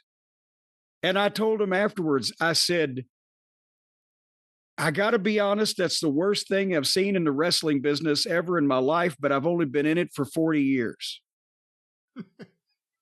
Well, that wasn't the only highlight that summer. I was at this show, which was July 20th, 96. I don't think you were on this one in Yardville. The main event was the Iron Sheik defeating Rick Ratchet. I think this may have been the one with the Iron Sheik and Tommy Fierro's Macarena contest. Oh boy, no, I wasn't there for that. Good match, though, here in the middle of the card. I remember Tracy Smothers had to leave right away and get to the airport and fly out, I believe. Or maybe drive out, but I think it was fly out. Reckless Youth defeated Tracy Smothers. Oh, I remember Youth. He was another good kid that Dennis had that just, he didn't really have the size for the era of the time to really go anywhere. You were on the show the day before the Walt Whitman Truck Show, which was the 14th of June at West Deptford, New Jersey's high school. That's Dennis's hometown, I believe. Yes. Blue Thunder defeated Glenn Osborne. Dan Severn defeated the Ghetto Blaster. The Lost Boys Wolf and... Do you remember who the Ghetto Blaster was? No, let me see if I click this. From cagematch.net. Because he had this long-running rivalry with Severn. I'm just wondering. It says he was trained by Iron Mike Sharp. Donnie B, if you're listening, let me know who the Ghetto Blaster is. The Lost Boys, Wolf and Yar, defeated the Greek Connection of Gus the Greek and Jim Landis. I don't remember. Oh, boy. I don't remember that team. Ian Rotten defeated Madman Pondo. The next one's an independent classic. Jimmy Snuka defeated the Metal Maniac. Oh, I remember. The Metal Maniac was the muscle guy with that kind of had the Ultimate Warrior style tassels and everything, but wasn't he married to Jimmy Snuka on all those shows because Snuka trusted him to work with him and drive him around and shit? Yeah, I believe so. And he had a very deep... I remember him cutting promos on Ben Lagersham's voicemail in the mid-90s when I was a teenager. Like, you decide what you want, ass broken or ass in jail. Like, just, it was bizarre shit. But let's go back to this. Skip with Cloudy defeated the Inferno Kid with Sonny. That's an interesting match. And hold on. That was Skip was Chris Candido, Skip of the Body Donnas. Cloudy was Jimmy Shoulders from New Jersey, their friend who they had brought in to be that stupid. I don't know what. Just look up Cloudy and the WWE kids. I couldn't explain it, and I was in the middle of it. And the Inferno Kid was Danny Inferno, who would later on have a run in developmental here with OVW, and then obviously Sonny. Also on this show, the Icon defeated David Dutch. Twiggy Ramirez defeated Gino Caruso. The North American champion Tommy Cairo defeated Derek Domino. And in the main event, Ace Darling and Johnny Gunn defeated Brian Christopher and Doug Gilbert with Jim Cornette. And see, no Ian Rotten and fucking Pondo, they just drove up for the truck stop show. No, they were on this one too. Were they on that? Yeah. Okay, well, they didn't do the goddamn death match because Dennis wouldn't let him do that shit in one of his indoor buildings he could get kicked out of. That's why they did it out in the parking lot. It's crazy looking at these. This is so long ago, but I remember that building in Yardville so well. But there it is. You're doing better than me then.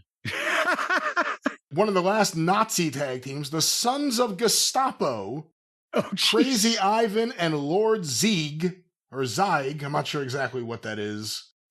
I remember them. I remember thinking, because I remember Dennis called me up one night late at night, I'll never forget it. Hey, brother, I was thinking about a feud. What do you think about the Nazis? He was watching a movie, and he got the idea of the Nazi tag team feuding with the Vietnamese tag team, which he didn't have. He didn't have a Vietnamese tag team. And I was about to say, I never saw a Vietnamese tag team. But he was just like, imagine how great it would be. I was like, who's the baby face in this match? Like, what is this? But yeah, fun period of time looking back on some of these shows here. Well, see, you know what? He could give Tony some ideas. Now that Tony has an unlimited budget and he can reach out across geopolitical boundaries, maybe he can have the Nazis against the Vietnamese. Well, you never know. You never know what's already happening and we don't know it. But Jim, before we get out of here, hold on, let me click on this, let me move this, and we will have next week retro figures. I know I said this week, but a couple more things are going to arrive this week, so I'm going to wait for that until next week. But let's get a couple more questions and get the hell out of here, Jim. Any thoughts on the announcement of Club WWE? I don't know if you saw that during Raw. A new exclusive club. The price has I did not see this announcement, but is this like somewhere in the Caribbean, like Club Med? Club Med, and they get to go and have massages at poolside by NXT talent? Apparently there's a waiting list now, but they announced it on Raw, and I have an email here that was sent to us, CornyDriveThru@gmail.com, from Steve in Ontario, the Canadian province, not California. WWE today announced the launch of Club WWE, the ultimate insider membership program designed to bring fans closer to WWE than ever before through exclusive access, rewards and experiences. I'm reading this awful, and I apologize, folks. Rewards and experiences. Club WWE will serve as a dedicated destination for WWE fans, offering a wide host of benefits across ticketing, merchandise, community, and content, all in one place. You could sign up to become a founding member. Founding member waitlist. They have a website here I will not plug. What are all of these accesses and bonuses that you're going to get with the terms of this membership where you're in this club? If you join Club WWE for an annual membership fee, which has not been released, WWE Club or Club WWE Gold members will receive exclusive 24-hour ticket pre-sale access to all WWE events around the world and tailored perks at featured events, including superstar meet and greets, hospitality opportunities, and entrances. Hospitality opportunities. Is Vince writing this? You have the opportunity to get a hot dog or get nothing. You'll have the opportunity for popcorn and a piss. Also, members only WWE shop, featuring exclusive collections and early access to merchandise drops like John Cena's upcoming Never Seen 17 collection. Bonus WWE content featuring inside scoops, extended cuts, behind the scenes footage, and more. Can't wait to get these scoops. Dedicated members only community. A forum connecting fans around the world like never before.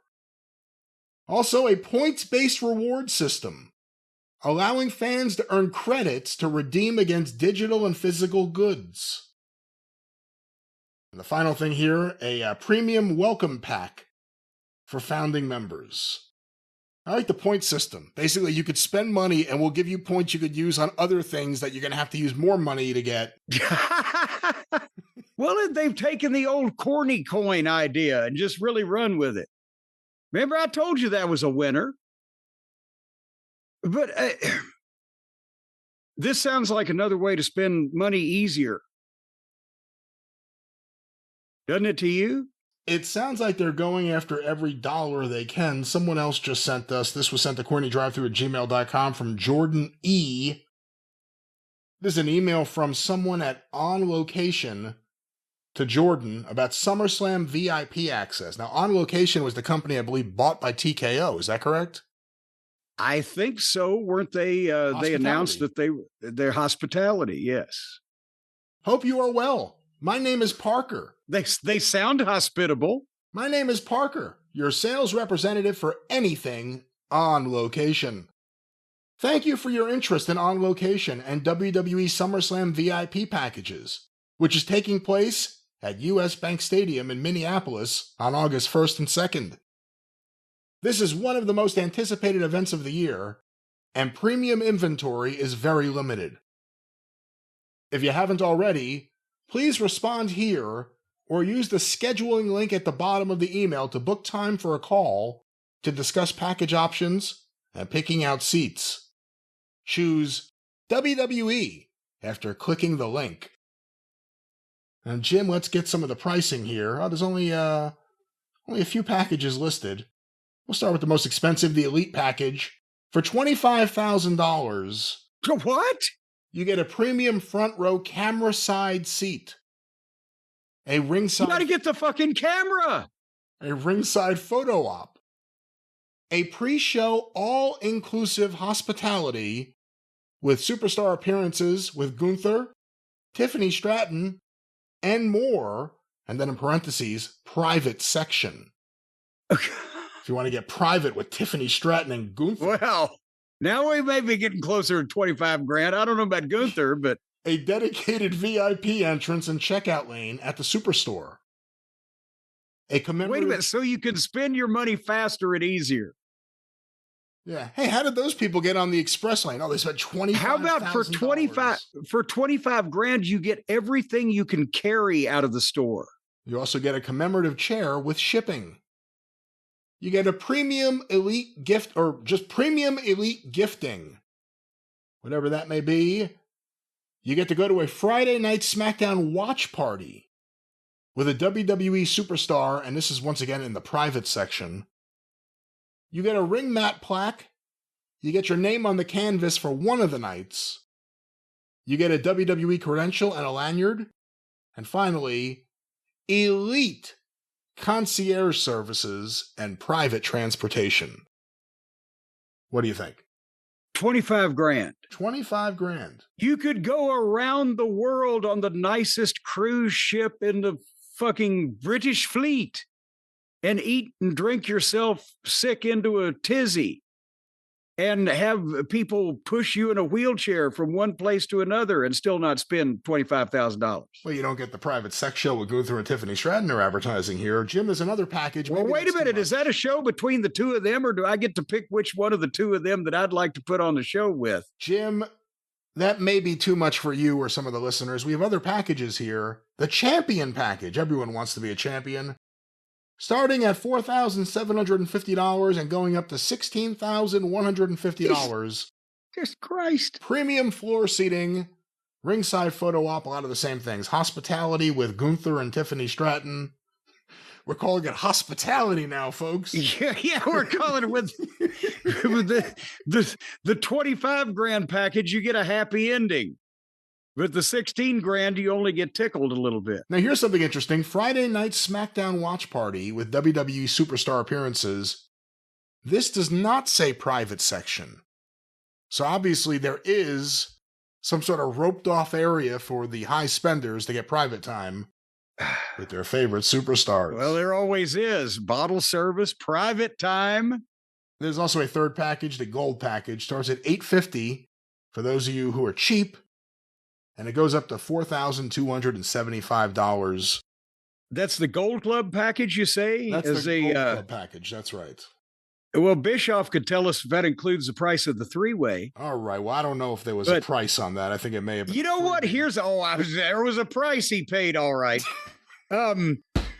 Here's what I'm thinking that they need to be doing.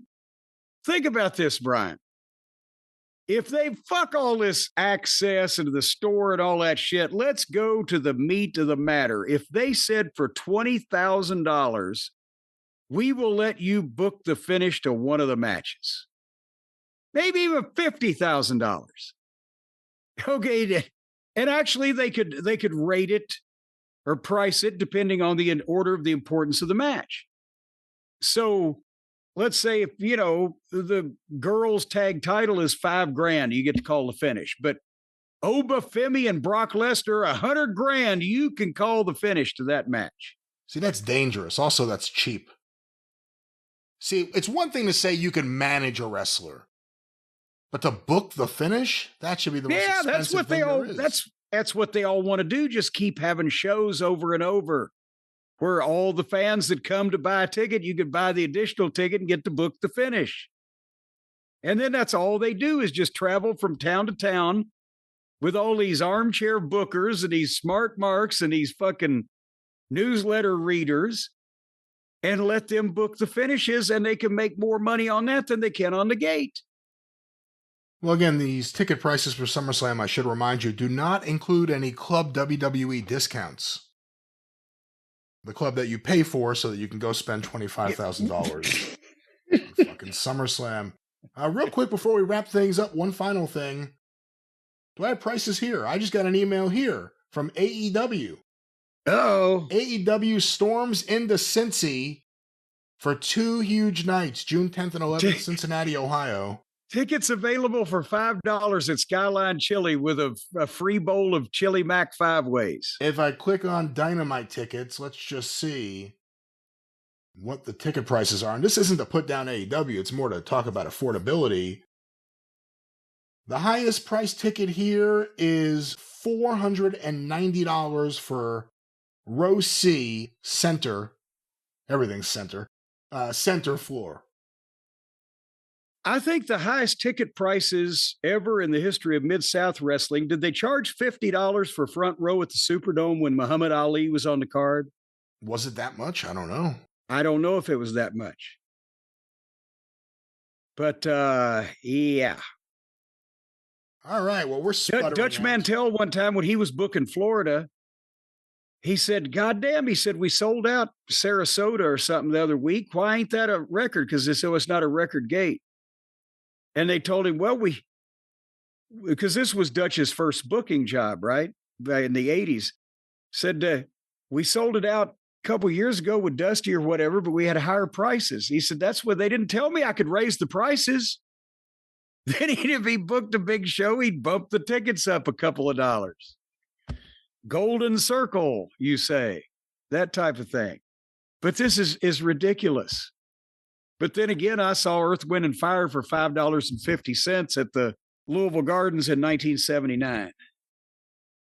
You have to pay a lot more than that to see an act in concert at that level. But Jim, with that, the drive-thru is closed. Move over, Rick Rubin. We'll be back in a few days on the Jim Cornette Experience, and of course next week on the drive-thru. I promise you I will be better next week. I sound like shit today. Of course, you can go through the archive. Well, but you make up for it by looking like hell. Well, thank you very much. That's not nice. You can go through the archive, patreon.com/Cornette. $5 a month gets you access to the archive going back to 2013.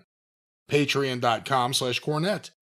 The official Jim Cornette YouTube channel. Go and subscribe today. Full episodes, clips of the episodes, omnibus collections, George Livinitis artwork. Check it out today. The official Jim Cornette YouTube channel. Cornette's Collectibles at JimCornette.com. What's going on, Jim? All kinds of things, such as people buying stuff. And you can go to JimCornette.com, click on collectibles, and do the same thing. And the response to the ring-worn and ring-used stuff was so good. We're planning other stuff in the future where I'm going to be selling things at JimCornette.com that no others are able to sell. JimCornette.com. JimCornette.com. Of course, the drive-thru is brought to you by the law office of Stephen P. New, 877-50-STEVE. Get even with Stephen at newlawoffice.com. But with that, we will see you on the experience in a few days and next week back here on the drive-thru. For Jim Cornette, I'm the great Brian Last. Tally-ho!